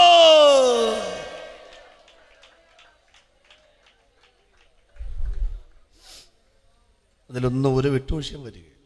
എന്തെല്ലാം ഇവിടെ കിടന്ന് ആര് കാണിച്ചാലും യേശു കർത്താവിന് മാറ്റമില്ല. നിൽക്കട്ടെ, 2-ാമത്തെ ഭാഗത്തേക്ക് വരാം. യോഹന്നാൻ്റെ സുവിശേഷം ഈ പ്രസംഗം കേട്ടുകൊണ്ടിരുന്നവർക്ക് സംശയം. അപ്പോൾ യോഹന്നാൻ്റെ സംശയം മാറുകയാണ് കേട്ടോ, അത് പറഞ്ഞില്ലേ. ഇവർ ചെന്ന് ചോദിച്ചു. അപ്പോൾ യേശു പറഞ്ഞു, എവിടെന്നാ വരുന്നത്? യോഹന്നാൻ പറഞ്ഞു വിട്ടു. എന്താ പറഞ്ഞു? വരുവാനുള്ളവൻ നീയോ അതോ ഞങ്ങൾ മറ്റൊരുവനെ? യേശു പറയുന്നത്, യേശുവിന് മറുപടിയാണ് അയ്യോ പ്രൗഢഗംഭീരം. യേശു പറയുക, നിങ്ങളിവിടെ എന്ത് കാണുന്നു, എന്ത് കേൾക്കുന്നു, അതവിടെ ചെന്ന് പറ, അവന് കാര്യം മനസ്സിലാവും. അവരവിടെ ചെന്ന് പറഞ്ഞു. യോഹന്നാൻ പറഞ്ഞു, എന്താ പറഞ്ഞു? അവിടെ കാണുന്നു കേൾക്കുന്നു അവിടെ ഒന്ന് പറയാൻ പറഞ്ഞു. എന്താ കണ്ടത്? അവിടെ കുരുടർ വിടുവിക്കപ്പെടുന്നു. അപ്പോൾ എനിക്ക് മാത്രമില്ലല്ലേ. എന്താ കേട്ടത്? സുവിശേഷ പ്രസംഗം. എന്തായിരുന്നു വിഷയം? അങ്ങനെ ഇച്ചിരി വചനം അറിയാവുന്നവരൊക്കെ പ്രസംഗിച്ചാൽ ഒരു വിഷയം ഉണ്ടായിരിക്കും. ചില പ്രസംഗിച്ചാൽ ഒരു വിഷയവും കാണുകയില്ല. അങ്ങനെയുള്ളവർ പോയി കഴിയുമ്പോൾ ഒരു വിഷയം ഉണ്ടാകുകയും ചെയ്യും. അതാ അപ്പോൾ എന്നതാ വിഷയം? അപ്പോൾ അവർ പറഞ്ഞു, കാലം തികഞ്ഞു, ദൈവരാജ്യം സമീപിച്ചിരിക്കുന്നു, മാനസാന്തരപ്പെടുവീൻ. അപ്പോൾ യോഹന്നാൻ പറഞ്ഞു, അതല്ല യേശു പ്രസംഗിച്ച വിഷയം, അതാണ് നീ പ്രസംഗിച്ചത്. അപ്പോൾ അത് ഞാൻ പ്രസംഗിച്ചതല്ലേ? ആന്നു കോപ്പി അടിച്ചതാണോ? അല്ല. എന്തെങ്കിലും മനസ്സിലായോ? യോഹന്നാൻ എന്തോ പ്രസംഗിച്ചത്? കാലം തികഞ്ഞു, ദൈവം സമീപിച്ചിരിക്കുന്നു. ഇപ്പം യേശു എന്താ പ്രസംഗിക്കുന്നത്? അത് തന്നെ. പത്രോസ് എന്താ പ്രസംഗിച്ചത്? അത് തന്നെ. ഇപ്പം ഞാനെന്താ പ്രസംഗിച്ചിരിക്കുന്നത്? അത് തന്നെ. അപ്പം എന്തോ അർത്ഥം മനസ്സിലായോ? യോഹന്നാൻ തടവിൽ നിന്ന് ഇറങ്ങാൻ ആഗ്രഹിച്ചത് ഈ മാനസാന്തരത്തിൻ്റെ പ്രസംഗം നടത്താൻ ഞാനല്ലേ ഉള്ളൂ എന്ന് കരുതിയാ. യേശു പറഞ്ഞു, നീ അല്ല ഉള്ളൂ, സ്ഥലം വിട്ടോ, നീ അറിയാത്ത പലരൂടെ ഉണ്ടെന്നേ. ഒന്നുകൂടെ വ്യക്തമാക്കാം. ഉദാഹരണമാണ്, പ്രീജ ശ്രീധരനെയും സിനിമോൾ പൗലൂസിനെയും തൽക്കാലം കടമെടുക്കുന്നു. ഉദാഹരണത്തിന് വേണ്ടി നമ്മുടെ പിള്ളേരല്ലയോ സ്പോർട്സ് താരങ്ങൾ, മിന്നും താരങ്ങൾ. 400 മീറ്റർ റിലേ ഓട്ടം. 4ാമത്തെ ലാപ്പിൽ ഓടാൻ വേണ്ടി ഇങ്ങനെ പ്രീജ ശ്രീധരൻ വെയിറ്റ് ചെയ്ത് നിൽക്കുന്നു. 3ാമത്തെ ലാപ്പിൽ ഓടി വരുന്ന സിനിമോൾ പൗലൂസ്. ഉദാഹരണമാണേ, സംഭവിച്ചിട്ടില്ല. ഓടിഞ്ഞോട്ട് വരുമ്പം കാലൊന്നിടറി വീഴുമെന്ന് കണ്ടപ്പോൾ ഇവിടെ നിൽക്കുന്ന പ്രീജ എന്ത് ചെയ്യുന്നു? ഒരു 10 അടി പിറകോട്ട് മാറി വീഴാൻ പോകുന്ന സിനിമോൾ പൗലൂസിൻ്റെ കയ്യിൽ നിന്ന് ആ ബാറ്റൺ പിടിച്ചു മേടിച്ചിട്ട് വിശ്രമത്തിന് വേണ്ടി പറഞ്ഞു വിട്ടിട്ട് ഇവൾ പിറകിൽ നിന്ന് കുതിച്ചോടി ഫിനിഷിംഗ് ലൈൻ കടന്ന് വിജയിയായി മാറുന്നു. ഇതുപോലെ 6 മാസം മാത്രം പ്രായം മൂത്ത യോഹന്നാൻ്റെ മട്ടും മാതിരിയും കണ്ടപ്പം മനസ്സിലായി, ഇത് അധികം ഏറെ തെക്കോട്ട് പോവുകയില്ല. ഞാനും പോവുകയില്ല, എന്നെ 3.5 കൊല്ലം ഉള്ളല്ലോ അല്ലേ, 1.5 കൊല്ലമുള്ളൂ. അപ്പോൾ യോഹന്നാൻ്റെ കാലാവധി തീർന്നു. കാരണം യോഹന്നാൻ 6 മാസം മൂപ്പുണ്ടെങ്കിലും അവൻ്റെ ആത്മാവിൻ്റെ മേൽ അധികാരമുള്ളത് യേശുവിനാണ്. അപ്പം അവൻ്റെ പ്രസംഗം ശൈലി കണ്ടപ്പം നിൻ്റെ ഒറ്റ പ്രസംഗം താലത്തിൽ വരും. ആ ബാറ്റൺ ഇങ്ങ് തന്നേര്, നമുക്ക് അവിടെ വെച്ച് കാണാം. നീ പ്രസംഗിച്ച പ്രസംഗം ആര് പ്രസംഗിക്കും? ഞാൻ പ്രസംഗിക്കും. എന്തെങ്കിലും മനസ്സിലായോ? സുവിശേഷം പ്രസംഗിക്കുന്നവരെ തല്ലിക്കൊല്ലാം, അവൻ്റെ പ്രസംഗത്തെ കൊല്ലാനൊക്കത്തില്ല. പുതുക്കുടിമുക്കിൽ പ്രാർത്ഥിച്ചുകൊണ്ട് നടന്ന സഹോദരിമാരെയും സഹോദരന്മാരെയും നിങ്ങൾക്ക് വേണമെങ്കിൽ ആക്ഷേപിക്കാം. അതുകൊണ്ടൊന്നും ഈ പ്രാർത്ഥന ഞങ്ങൾ നിർത്തുകയില്ല. ഇവിടെ സുവിശേഷം വിതറിയ സഭാപിതാക്കന്മാർ ഇന്നില്ല. പക്ഷേ അവർ പ്രസംഗിച്ച സുവിശേഷം ഇന്ന് രാത്രി ഇവിടെ ഉണ്ടെന്ന്. ഇവിടെ കരയുന്നവരോട് പറയുകയാണ്, കരയുന്നവനെ കല്ലെറിഞ്ഞു കൊല്ലാം. പക്ഷെ ഞങ്ങളുടെ കണ്ണുനീരിനെ മണ്ണിൽ നിന്നും മായ്ക്കാൻ ഒക്കത്തില്ല സുഹൃത്തേ. ഒരു കാലത്തും മാറ്റപ്പെടാത്ത ദൈവത്തിന്റെ വചനം പ്രസംഗിക്കാൻ, പാടാൻ, പ്രാർത്ഥിക്കാൻ ദൈവം നമ്മെ നിയോഗിച്ചതോർത്ത് ഇന്ന് രാത്രിയിൽ കരമൊന്ന് ഉയർത്തിക്കൊണ്ട് ദൈവത്തിന് സ്തോത്രം ചെയ്യുന്നു. ഇത് ഞങ്ങളുടെ കുടുംബസ്വത്തല്ല, പൈതൃകമായി ഞങ്ങൾക്ക് കൈമാറി വന്ന ഒരു ദീപസ്തംഭമാണ്, മാറ്റമില്ലാത്ത ദൈവത്തിന്റെ വചനം. ആരെ നിങ്ങൾ ചുട്ടുകൊന്നാലും സുവിശേഷം പ്രസംഗിക്കപ്പെട്ടുകൊണ്ടേയിരിക്കും. യോഹന്നാൻ പോയാൽ യേശു വരും, യേശു പോയാൽ 12 പേര് വരും, അവർ പോയാൽ പൗലോസ് വരും, പൗലോസ് പോയാൽ തിമോത്തിയോസ് വരും. അങ്ങനെ അതിൻ്റെ ക്രമം. സ്തോത്രം. അപ്പം അതുകൊണ്ട് യോഹന്നാനോട് ചെന്ന് യോഹന്നാൻ മനസ്സിലായി, എൻ്റെ ശുശ്രൂഷ അവസാനിച്ചു. പ്രിയപ്പെട്ടവരെ, അതുകൊണ്ട് നമ്മുടെ ശുശ്രൂഷകൾ അവസാനിക്കുന്നു എന്ന് തോന്നുമ്പോൾ മാത്രമേ നമുക്ക് പ്രത്യാശയോടെ പോകാൻ ഒക്കത്തുള്ളൂ. ഒന്നുകൂടെ പറഞ്ഞ ഭാഗം അവസാനിപ്പിക്കുന്നത് കൊണ്ട് നമ്മുടെ ശുശ്രൂഷകൾ തികയ്ക്കുന്നതാണ് ഏറ്റവും വലിയ ശുശ്രൂഷ. അല്ലാതെ അതിനിടയ്ക്ക് വീടും വണ്ടിയൊക്കെ കിട്ടുന്നൊന്നുമല്ല. അതൊക്കെ പണ്ടാരവർ പ്രോത്സാഹന സമ്മാനങ്ങൾ മാത്രമാണ്. നമുക്ക് രണ്ടാമത്തിലേക്ക് കിടക്കാം. പ്രസംഗം കേട്ടുകൊണ്ടിരിക്കുന്നവർക്ക് സംശയം. യോഹന്നാൻ്റെ സുവിശേഷം 10-ാം അധ്യായത്തിൻ്റെ 23-ാമത്തെ വാക്യം മുതൽ യേശുക്രിസ്തു ഇങ്ങനെ ശലോമോന്റെ മണ്ഡപത്തിൽ കൂടെ നടക്കുന്ന ഒരു കാര്യമാണത്. വായിച്ചോട്ടെ. യേശു ദൈവാലയത്തിൽ ശലോമോന്റെ മണ്ഡപത്തിൽ നടന്നുകൊണ്ടിരുന്നു. യഹൂദന്മാർ അവനെ വളഞ്ഞു. നീ എത്രത്തോളം ഞങ്ങളെ ആശിപ്പിക്കുന്നു? നീ ക്രിസ്തുവെങ്കിൽ സ്പഷ്ടമായി പറക എന്ന് അവനോട് പറഞ്ഞു. യേശു അവരോട് ഉത്തരം പറഞ്ഞത്, ഞാൻ നിങ്ങളോട് പറഞ്ഞിട്ടുണ്ട്, എങ്കിലും നിങ്ങൾ വിശ്വസിക്കുന്നില്ല. ഞാൻ അത് വിശദീകരിക്കാം. ശലോമോന്റെ മണ്ഡപത്തിൽ കൂടെ യേശുവിന് നടക്കുക. അപ്പോൾ യേശു അങ്ങോട്ട് പോകുമ്പം കുറച്ച് പേര് കൂടെ നടക്കുന്നു. യേശു ഇങ്ങോട്ട് പോകുമ്പം ഇങ്ങോട്ടും കുറേ പേരുണ്ട്. അങ്ങോട്ട് നടക്കും, ഇങ്ങോട്ട് നടക്കും. പിന്നെ എങ്ങോട്ടാണ് നടക്കേണ്ടതെന്ന് ഇപ്പോൾ അറിയാൻ മേലാത്ത കുറച്ച് പേരുണ്ട്. ചിലരെ കാണുമ്പോഴേ ചോദിക്കണം, ഇപ്പോൾ ഏത് സഭയിലാണെന്ന് ചോദിക്കേണ്ടി വരും. അങ്ങനത്തെ ആളുകളൊക്കെ ഉണ്ട്. അപ്പോൾ അവസാനം അവർ യേശുവിനെ തടഞ്ഞു. Excuse me. യേശു നിന്നു. നീ ഞങ്ങളെ എത്രത്തോളം ആശിപ്പിക്കുന്നു? എന്തിന്? നീ ക്രിസ്തുവെങ്കിൽ സ്പഷ്ടമായിട്ടൊന്ന് പറയാമോ എന്നാ ചോദ്യം. ഈ ചോദ്യം ചോദിക്കുമ്പം ഞാൻ യേശു ക്രിസ്തു അല്ലേ അല്ലേ അല്ലേ എന്താ വേണ്ടാത്ത? യേശു ക്രിസ്തു അല്ലേ, ദൈവമല്ലേ? എന്നാ പിന്നെ അതങ്ങ് പറഞ്ഞ എന്നാ കുഴപ്പം? ഈ ഭാവത്തെങ്ങടെ നടന്ന് കഷ്ടപ്പെടുത്താതെ നീ ക്രിസ്തുവാണോ? അതെ ഞാൻ ക്രിസ്തുവാണ് നമുക്ക് പറഞ്ഞ എന്നാ കുഴപ്പം? എൻ്റെ പൊന്നെ, അപ്പോസ്തലന്മാരല്ലാതിരിക്കെ ഹയാമേ അപ്പോസ്തലൻ എന്നൊക്കെ പറയുന്ന ആളുകളില്ലേ അവിടെ? പിന്നെയാണോ അപ്പോസ്തലൻ അല്ലാതിരിക്കെ അപ്പോസ്തലൻ പറയുന്നവരില്ലേ? പിന്നെ ഞാൻ ക്രിസ്തുവാണെന്ന് പറഞ്ഞാൽ എന്നാ കുഴപ്പം? അങ്ങനെയൊന്നും പറയില്ല. പറയാൻ ത്രാണിയില്ലാത്തതുകൊണ്ടൊന്നുമല്ല. പിന്നെന്താ? യേശുവിന് ഞാനാണ് ക്രിസ്തു എന്ന് പറഞ്ഞാൽ എന്നാ കുഴപ്പം? പറയില്ല. ഇവരെന്നെ ചോദിക്കാൻ പ്രശ്നം, അത് പറയാം. ഇവർ ഈ യേശുവിനെ കാണുമ്പം, പ്രസംഗം കേൾക്കുമ്പം ഇവർക്കറിയാം ഇത് സത്യമാണ്. ഞങ്ങളുടെയൊക്കെ പ്രസംഗം കേൾക്കുമ്പോൾ പറയും, പാസ് പറഞ്ഞതെല്ലാം സത്യമാണ്. പണ്ട് അച്ഛൻ പറഞ്ഞ പോലെ, പിന്നെ കാട്ടിൽ പുലിയില്ലേ പിള്ളേർ? അപ്പോൾ ഉള്ളു പറഞ്ഞു, പിന്നെ പുലിയില്ലേ? പുലിയെ പിടിക്കാൻ മേലെ. പിന്നെ പിടിക്കാൻ മേലെ? പിടിച്ചാൽ കടിക്കൂലേ? പിന്നെ എങ്ങനെയാ പിടിക്കുക? പിടിക്കൂല. അപ്പം പ്രശ്നമില്ലല്ലോ. ചില പറയും രക്ഷിക്കപ്പെടണം പാസ്, സ്നാനപ്പെടണം, സ്നാനമൊക്കെ ശരിയാ പാസ്. പിന്നെ എന്നാ സ്നാനപ്പെടാത്ത? അത് ചെയ്യുകയില്ല. എനിക്ക് ചെയ്യാന്ന് പറഞ്ഞാൽ എന്നാ കാര്യം? വീഡിയോയിൽ നിർത്തണോ? ശരിയാ, എനിക്കും തോന്നാറുണ്ട് വീഡിയോയിലൊക്കെ മോശമാണ്. പിന്നെ നിർത്താത്ത തന്നെ. ഈ ബോധം ഉണ്ടായാൽ മാത്രം മതി, അത് ഉപേക്ഷിക്കണ്ടേ? അപ്പം ഇവരുടെ പ്രശ്നം, ചില നേരത്ത് നോക്കുമ്പോൾ യേശുവാ,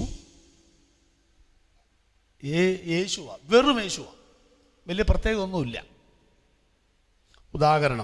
ഉദാഹരണമാണേ, ശിഷ്യന്മാരെ കതിര് പറിച്ച് തിന്നുകൊണ്ട് പോകുന്നു. അപ്പം എന്ത് മനസ്സിലാക്കാം? ഇവൻ ആരാ? യേശുവാണ്, ദൈവമൊന്നുമല്ല. ഞാൻ ഇപ്പോഴത്തെ കർത്താവിൻ്റെ വിലയേറിയ ദാസന്മാരെ കുറിച്ചൊന്നുമല്ല പറയുന്നത്, അത് സാധാരണക്കാരെ കുറിച്ചാണ് പറയുന്നത്. വിശന്നിട്ട് കതിര് പറിച്ച് തിന്നുകൊണ്ട് പോകുന്ന ശിഷ്യന്മാരെന്നൊക്കെ പറഞ്ഞാൽ ഇത് ക്രിസ്തു ദൈവമാണോ? അല്ല, യേശുവല്ലേ? യേശുവാണ്. പത്രോസിനും യോഹന്നാനൊക്കെ തോന്നിയിട്ടുണ്ടാവും ചിലപ്പം. ഞാൻ എൻ്റെ ഭാവനയിലൂടെ പറയുക. എന്താണെന്നറിയാം? പത്രോസ് പറഞ്ഞു, യോഹന്നാനെ എന്തോ നമ്മളിപ്പോൾ ഈ വള്ളവും വലയൊക്കെ വിട്ടത് അബദ്ധമായി എന്നാണ് തോന്നണേ. കതിര് പറിച്ച് നമുക്ക് തിന്നുകൊണ്ട് പോകാം. വീട്ടിൽ ചെല്ലുമ്പോൾ ഭാര്യയും പിള്ളേരും. പത്രോസിനൊക്കെ അമ്മായിയമ്മ പോലും ഉണ്ട്. അമ്മായിമ്മ എന്നൊക്കെ പറഞ്ഞാൽ നിർവചനം അറിയാമോ നിങ്ങൾക്ക്? എൻ്റെ പൊന്നു, അല്ലേ തന്നെ വിഴക്കാം. യോഹന്നാൻ പറഞ്ഞൊക്കെ ശരിയാ വച്ചാൽ പോകുമ്പോൾ നാളത്തെ യോഗത്തിന് വരാൻ വിട്ടുപോ. പിറ്റേ ദിവസം വന്നപ്പം യേശു ഈ ബാലകൻ്റെ കയ്യിൽ നിന്ന്, അപ്പം യേശു പറഞ്ഞു, നിങ്ങൾ ഇവർക്ക് ഭക്ഷിപ്പാൻ. പത്രോസ് പറഞ്ഞു പറയാം, ഇന്നലെ കതിര് പറിച്ച് ചെന്നായിരുന്നു നമുക്ക്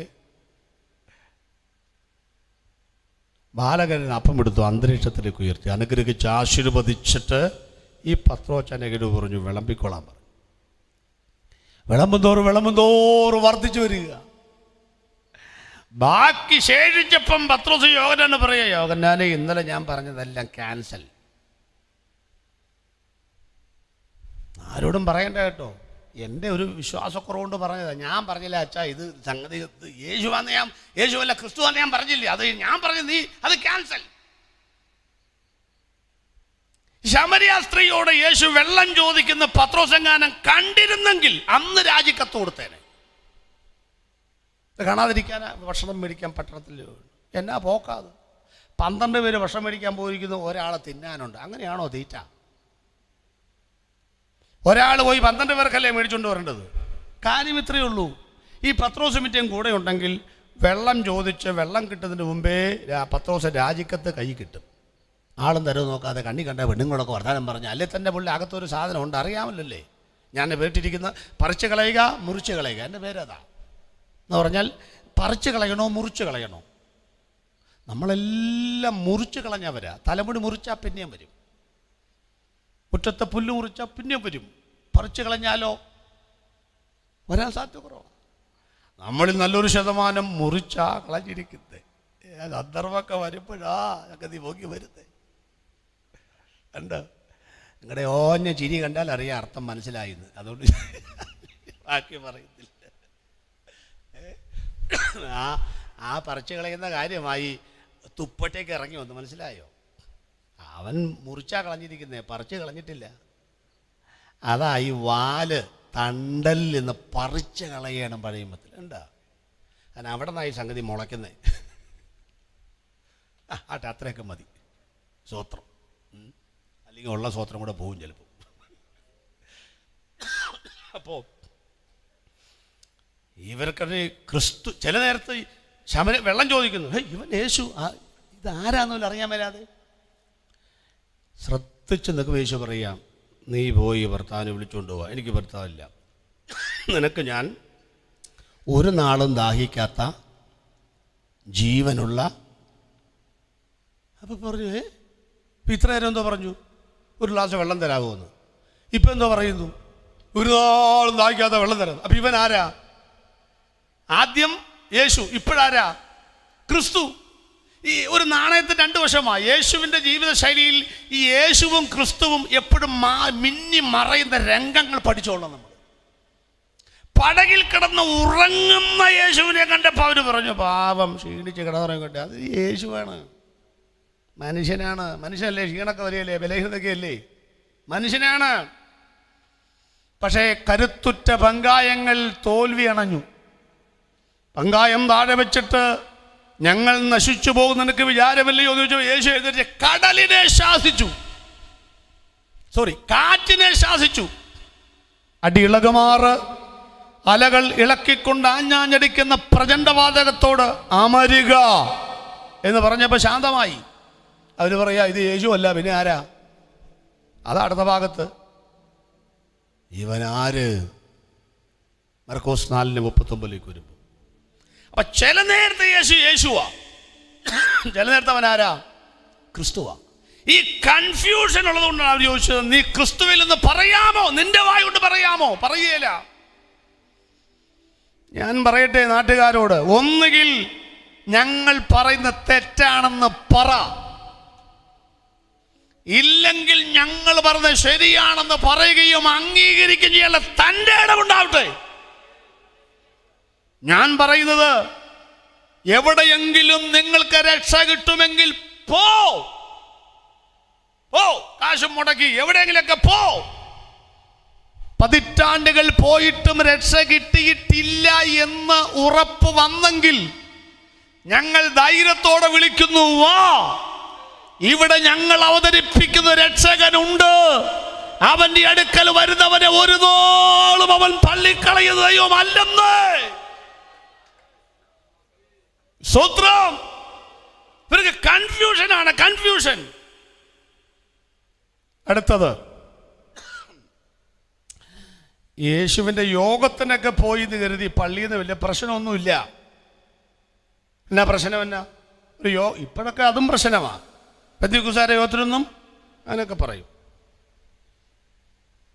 അങ്ങനെ പറഞ്ഞവരൊക്കെ പിന്നെ പെന്തിക്കോസ്തുകാരായിട്ടുണ്ട്. അതാ വേറെ കാര്യം. ഇപ്പം യോഗത്തിന് പോകാം, കുഴപ്പമില്ല. പക്ഷെ ഒരു കാര്യം, നിങ്ങൾ ഈ യേശുവിനെ ആരായിട്ട് പറയരുത്? ക്രിസ്തുവായിട്ട് പറയരുത്. യേശുവായിട്ട് പറഞ്ഞു അബ്രഹാം, ഇസ്ഹാക്ക്, യാക്കോബ്, യോഹന്നാൻ സ്നാപകൻ, പ്രവാചകൻ, അങ്ങനെയൊക്കെ പറഞ്ഞു. ആരായിട്ട് പറയരുത്? മശീഹയായിട്ട് പറയരുത്, ക്രിസ്തുവായിട്ട്, ദൈവമായിട്ട് പറയരുത്. പറഞ്ഞാൽ പള്ളിയിൽ നിന്ന് പുറത്താക്കും. അങ്ങനെ വചനം. യേശുവിനെ ആരെങ്കിലും ക്രിസ്തു എന്ന് പറഞ്ഞാൽ അവനെ പള്ളി ഭ്രഷ്ടനാക്കണമെന്ന കൽപ്പനയും നിയമം അന്നുണ്ടായിരുന്നു. ഞാനൊരു യാക്കോബായ സഭയിൽ ജനിച്ചു വളർന്നവനാ. ഞാൻ വലിയ തെറ്റൊന്നും ചെയ്തില്ല.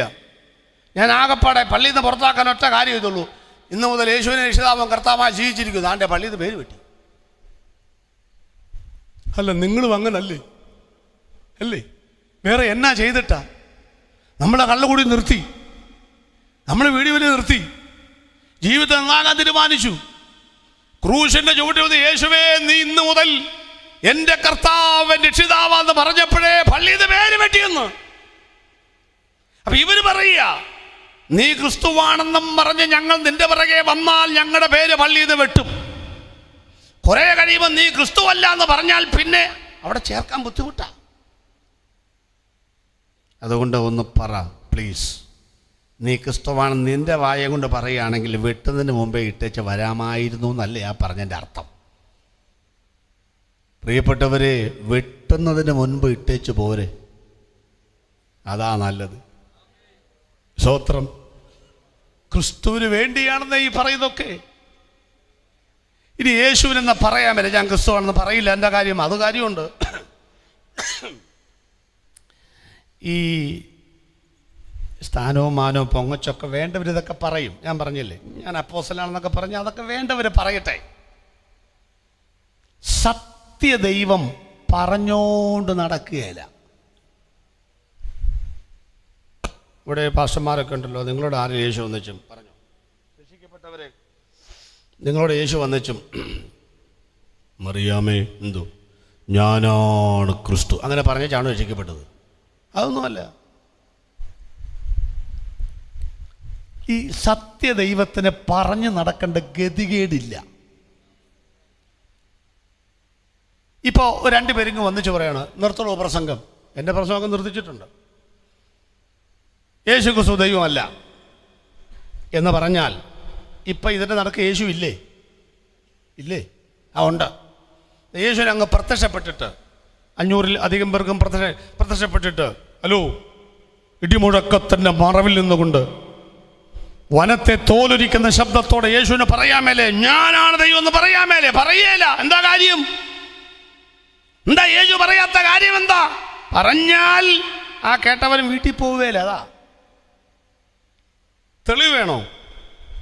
യേശുവിനെ പിടിക്കാൻ വേണ്ടി തോട്ടത്തിലേക്ക് വന്നു. ഗെത്സമന തോട്ടത്തിൽ അവര് വാളും പരിചയം ഷൂ ഒക്കെ ഇട്ട് ഇങ്ങനെ വന്ന് ലെഫ്റ്റ് റൈറ്റ് ഒക്കെ വന്ന് ചോദിച്ചു, ആരാ യേശു? ആരാ? യൂദയെന്ന് ചുംബിച്ചു. അറിയാമല്ല. അങ്ങനെ യേശുവിനെ കാണിച്ചു. ഇങ്ങനെ ഈ പണത്തിൻ്റെ കിഴിയുള്ളവർ യേശുവിനെ അവതരിപ്പിക്കുന്ന പ്രത്യേക സ്റ്റൈലില്ല. കോട്ട് സൂട്ടൊക്കെ ഇട്ട് ലെഫ്റ്റ് റൈറ്റൊക്കെ വന്ന് ഒക്കെ വെച്ച് അങ്ങനെ. പക്ഷേ ശമര്യാസ്ത്രീക്ക് പരസ്യവും നടത്താൻ ഒരു കിഴിയില്ല. അവൾ ഒറ്റയ്ക്ക് പോയി പരസ്യവും നടത്തും. അല്ലെ വ്യത്യാസം അതാ. അപ്പം അവർ ചോദിച്ചു, ആരാ യേശു? ആരാ? അപ്പം യേശു പറയാ, ഞാൻ ആകുന്നു. വായിച്ചിട്ടുണ്ടോ? അടുത്തത് പറ. അവർ പിൻവാങ്ങി നിലത്ത് വീണു. യോഹന്നാന്റെ സുവിശേഷത്തിൽ യേശു എന്നാ പറഞ്ഞു? യേശു നാമത്തെ യേശു എല്ലാം പറഞ്ഞോ? ആരാ യേശു? യേശു ഞാനാകുന്നു. അതിനിപ്പം എന്നാ കുഴപ്പം? ഞാനാകുന്നു പറഞ്ഞതിൻ്റെ അർത്ഥം എന്നാന്ന് കരുതിയ? പഴയ മൊത്തത്തിൽ 1000 വട്ടം ആളുകൾ ചോദിച്ചു, യഹോവേ ഇതിന്റെ പേരെന്താണ്? യഹോവ പറഞ്ഞു, ഞാനാകുന്നവൻ. ഞാനാകുന്നു. ദൃശ്യമായതിനും അദൃശ്യമായതിനും കാരണഭൂതൻ ഞാനാകുന്നു. ആ ഞാനാകുന്നവനായി പറഞ്ഞത് ഞാനാകുന്നു. ആ പേരിന്റെ മുൻഭാഗം നിൽക്കാൻ പറ്റാത്ത ആയുധം ധരിച്ച വില്ലാളികൾ പട്ടുപോയെങ്കിൽ യേശു ഒരുത്തിനോടും പറയും. അതിൽ പണ്ട് ആളുകൾ ഉപദേശിച്ച് പറയണ്ടേ, പീലാത്ത് ചോദിച്ചു നീയാണോ യേശു? യേശു മിണ്ടിയില്ല. എന്താ കാര്യം? പറഞ്ഞു കഴിഞ്ഞാൽ പീലാത്തോസ് മറിഞ്ഞാടി പോകും, അതുകൊണ്ടാണ് എന്ന് പറയാറുണ്ട്. സത്യമായിരിക്കും. അറുക്കുവാൾ ആടിനെ പോലെ മിണ്ടത്തില്ല കുഞ്ഞ്. മിണ്ടത്തില്ലെന്ന് കരുതി യേശു ദൈവമാണെന്ന് പറയാൻ ഇവിടെ ആളില്ലെന്ന് വിചാരിക്കരുത്. യേശു പറയും ഞാൻ ഇവിടത്തെ എഴുന്നേറ്റുന്ന യേശു ഞാൻ ദൈവമാണെന്ന് പറയത്തില്ല. പറഞ്ഞാൽ നീ വീട്ടിൽ പോകത്തില്ല. പകരം ഞാൻ ദൈവമാണെന്ന് പറയാൻ ഈ പന്തലിൽ 200 പേരെ ഞാൻ ആക്കിയിട്ടുണ്ട്. ഇന്ന് രാത്രി നമ്മൾ എഴുതിട്ട് പറയും, മോനെ നിനക്ക് യേശു ദൈവമല്ലെങ്കിൽ 40 വർഷമായി 50 വർഷമായി യേശു എൻ്റെ ദൈവമാണെന്ന് പറയാൻ തൻ്റെ ഇടമുള്ളവർക്കായി ഇന്ന് രാത്രി ഞാൻ ദൈവത്തെ സ്തുതിക്കുകയോ. പിന്നെ ഈ യേശു സത്യമാണെന്നൊക്കെ പറഞ്ഞൊരു മർമ്മമാണെന്നേ. മർമ്മം ഇത് പെട്ടെന്ന് മനസ്സിലാക്കുന്ന കാര്യമല്ലെന്നേ. അതാ എൻ്റെ സത്യം. നമുക്ക് ഈ പറഞ്ഞ സുവിശേഷം വല്ലതും കയറാത്തതിൻ്റെ കാര്യം എന്താ? അറിയാമല്ല, മർമ്മ. മഹത്വത്തിൻ്റെ പ്രത്യാശയായ ക്രിസ്തു വചനം വായിച്ചാലും അർത്ഥം എന്താ കാര്യം? മർമ്മമാ. ഹൃദയത്തിന് ദൃഷ്ടി പ്രകാശിക്കണം. മർമ്മമായതുകൊണ്ടാ. സ്തോത്രം. യേശു മാത്രം സത്യദൈവം. അതൊരു മർമ്മമാണ്. തെളിവ് വേണോ? ജനങ്ങളെന്നെ ആരെന്ന് പറയുന്നു? യെശയ്യാവ്, യിരെമ്യാവ് ഓട്ടെ. നിങ്ങളെന്ത് പറയുന്നു? നീ ജീവനുള്ള ദൈവത്തിൻ്റെ പുത്രനായ ക്രിസ്തു. ബെറയോനശിവൻ, നീ ഭാഗ്യവാൻ. ജഡരക്തങ്ങളല്ല, സ്വർഗസ്ഥനായ എൻ്റെ പിതാവാണ് നിനക്കിത് വെളിപ്പെടുത്തി തന്നത്. യേശു മാത്രം സത്യദൈവം എന്ന് പറയുന്ന ഒരു വെളിപ്പാടാണ് പ്രിയപ്പെട്ടവരെ. രക്ഷ ഒരു വെളിപ്പാടാണ്. വിശ്വാസസ്നാനം ഒരു വെളിപ്പാടാണ്. സഭ ഒരു വെളിപ്പാടാണ്. ആരാധന ഒരു വെളിപ്പാടാണ്. കൃപാവരങ്ങൾ ഒരു വെളിപ്പാടാണ്. സ്വർഗം ഒരു വെളിപ്പാടാണ്. നരകം ഒരു വെളിപ്പാട്. അല്ലാണ്ട് ഏതാണ്ട് ഉപദേശന്മാർ എന്താണ്ട് പറഞ്ഞ് അതിൻ്റെ പുറകെ ഇറങ്ങിയവരല്ല ഞങ്ങൾ. മറിച്ച് ഒരു വെളിപ്പാട് കിട്ടിയത് കൊണ്ട്, ദൈവത്തിൻ്റെ വചനത്തിന് സത്യം മനസ്സിലായത് കൊണ്ട് ഇറങ്ങി തിരിച്ചവരാണെന്നാണ് ഈ പറഞ്ഞത്. സത്യം എന്ന് പറഞ്ഞാൽ സത്യം എന്തോ സത്യം. പണ്ടത്തെ ഉപദേശമാർ പറയും, അവരുടെ കയ്യിലല്ലേ നല്ല ഉദാഹരണം കിടക്കുന്നത്. എന്തുവാ സത്യം? അപ്പോൾ ഒരു ഉപദേശം പറഞ്ഞു 3ഉം 2ഉം 5 അതാണ് സത്യമെന്ന്. 3ഉം 2ഉം എത്രയാ? 5 അതാണ് സത്യം. നിങ്ങൾക്കൊരു സ്വത്രം പോലും പറയാൻ തോന്നിയില്ലല്ലോ. എന്താ കാര്യം? അതിനിപ്പോൾ എന്നാ സ്വത്രം പറയണമല്ല. ബാക്കി കേട്ടോ. 3ഉം 2ഉം 5 ഇന്നലെ മുതലല്ല. 3ഉം 2ഉം 5 മിനിഞ്ഞാന്ന് മുതലല്ല. 4 നാൾ മുതലല്ല. കഴിഞ്ഞ ആഴ്ച മുതലല്ല. കഴിഞ്ഞ മാസം മുതലല്ല. കഴിഞ്ഞ വർഷം മുതലല്ല. കഴിഞ്ഞ നൂറ്റാണ്ട് മുതലല്ല. പൈതഗോറസ് കണ്ടുപിടിച്ചപ്പോഴല്ല.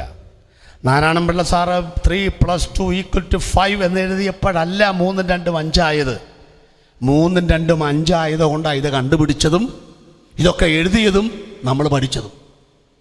നാളെ 3ഉം 2ഉം 6 സാമ്പത്തിക ബുദ്ധിമുട്ട് ഏറെ ഉള്ളതുകൊണ്ട് 3ഉം 2ഉം 8 എന്നും പറഞ്ഞ് ബാല ലുട്ടാപ്പി പൊട്ടിച്ചു എന്ന് പറഞ്ഞാൽ 8 3ഉം 2ഉം 5 എഴുതിയ നാരായണൻ പിള്ള സാറ് മരിച്ചാലും നാളെയും മറ്റന്നാളും ലോകമുള്ളിടത്തോളം കാലം അത് 3ഉം 2ഉം 5 യേശു ക്രിസ്തു സത്യവാദി ഇന്നലെ മുതലല്ല, മിനിഞ്ഞാന്ന് മുതലല്ല, ഒരു മാസം മുൻപല്ല. ലോകത്തിൽ 33% ക്രിസ്ത്യാനികൾ യേശുവിൻ്റെ ദൈവമാണെന്ന് പറയുന്നത് കൊണ്ടല്ല. യേശു സത്യമായതുകൊണ്ടാണ് ഇവരൊക്കെ പറഞ്ഞുകൊണ്ട് നടക്കുന്നത്. യേശു നാളെ സത്യമായിരിക്കും. UPF കൺവെൻഷൻ നടന്നാലും നടന്നില്ലേ യേശു സത്യമായിരിക്കും. യേശു സത്യമാണെന്ന് പ്രസംഗിച്ച ഉപദേശിമാര് മുഴുവൻ മരിച്ചാലും സത്യത്തിന് ഊത വേണ്ട, സത്യത്തിന് താങ്ങു വേണ്ട, സത്യത്തിന് റെക്കമെൻഡേഷൻ വേണ്ട. ആരുമില്ലാതെ അടക്കിയാലും 3ആം ദിവസം ഉയർക്കാനുള്ള കഴിവും കരുത്തും യേശുവിനുണ്ടെന്ന്. പ്രിയപ്പെട്ടവരെ, എൻ്റെ സമയമാകുന്നു. മൂന്നാമത് ഞാൻ പറയാൻ ആഗ്രഹിച്ച കാര്യം ഇടയ്ക്ക് കയറ്റി പറഞ്ഞു. ശിഷ്യന്മാർക്ക് പോലും സംശയമുണ്ടായി, യേശുവാണോ ദൈവം? കാറ്റും കടലും കൂടെ ഇവനെ അനുസരിക്കുന്നുവല്ലോ. അവർക്ക് പോലും സംശയമുണ്ടായി. ഞാനിവിടെ അവസാനിപ്പിക്കുമ്പോൾ എൻ്റെ ശ്രോതാക്കളോട് ചോദിക്കട്ടെ, ജീവിതത്തിൽ നമ്മുടെ കാര്യങ്ങൾ നടന്നില്ലെന്ന് കരുതി യേശുവിൻ്റെ ദൈവത്വത്തെ സംശയിക്കരുത്. വേദ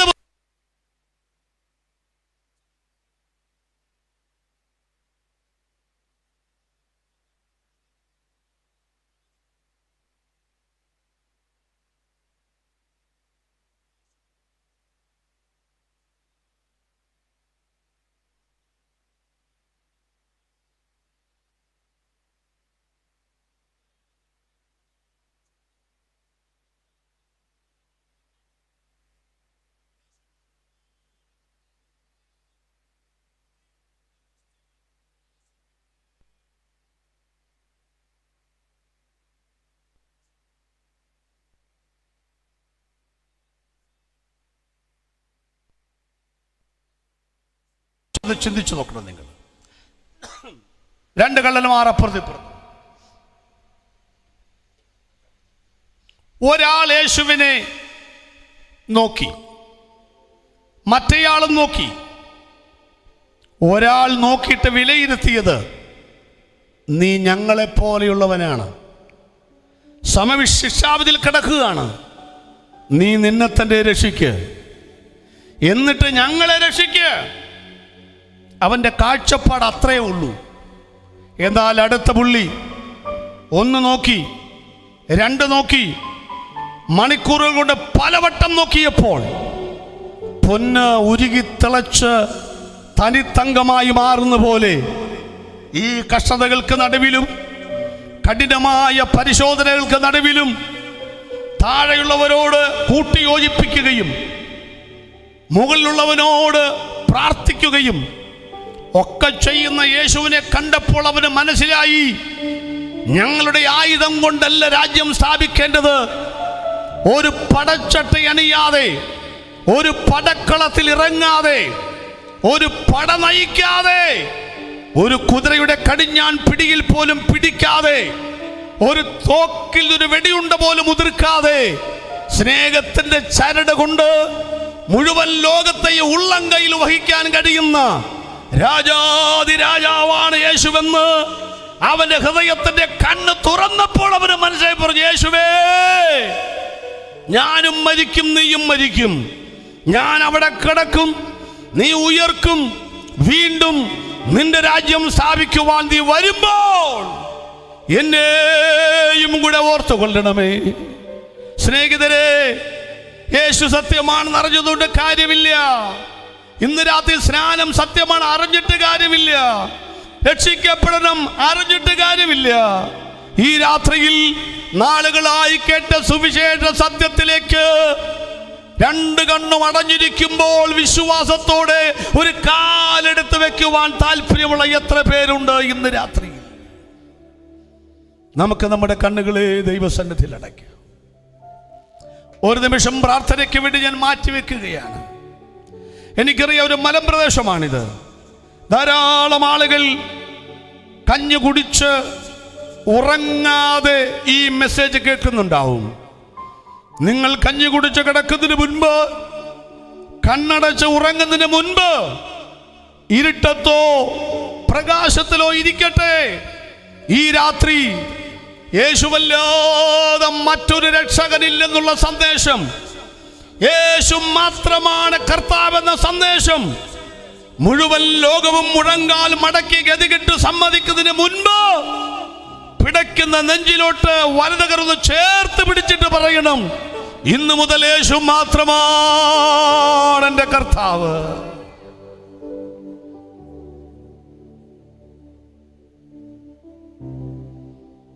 നമ്മുടെ കണ്ണുകൾ അടയട്ടെ, അധരങ്ങൾ തുറന്ന് പറയണം, യേശു മാത്രം കർത്താവ്. പറഞ്ഞു നോക്കിക്ക്, അത് മാത്രം നിങ്ങൾ പറയരുതെന്ന് ആഗ്രഹിക്കുന്ന ഒരു ശക്തിയുണ്ട് ഇവിടെ. നിങ്ങൾ മറ്റെല്ലാവരുടെയും കൂട്ടത്തിൽ യേശുവിനെ പറഞ്ഞപ്പോൾ യേശു മാത്രമെന്ന് പറയരുത്. എന്നാൽ ഇന്ന് രാത്രിയിൽ ആ പൈശാചിക വ്യാപാരങ്ങളെ മറികടന്ന് ഹൃദയത്തിന്റെ തുടിപ്പിൽ നിന്നും പുറത്തു വരണം, യേശുവേ, നീ രാജാവാണ്.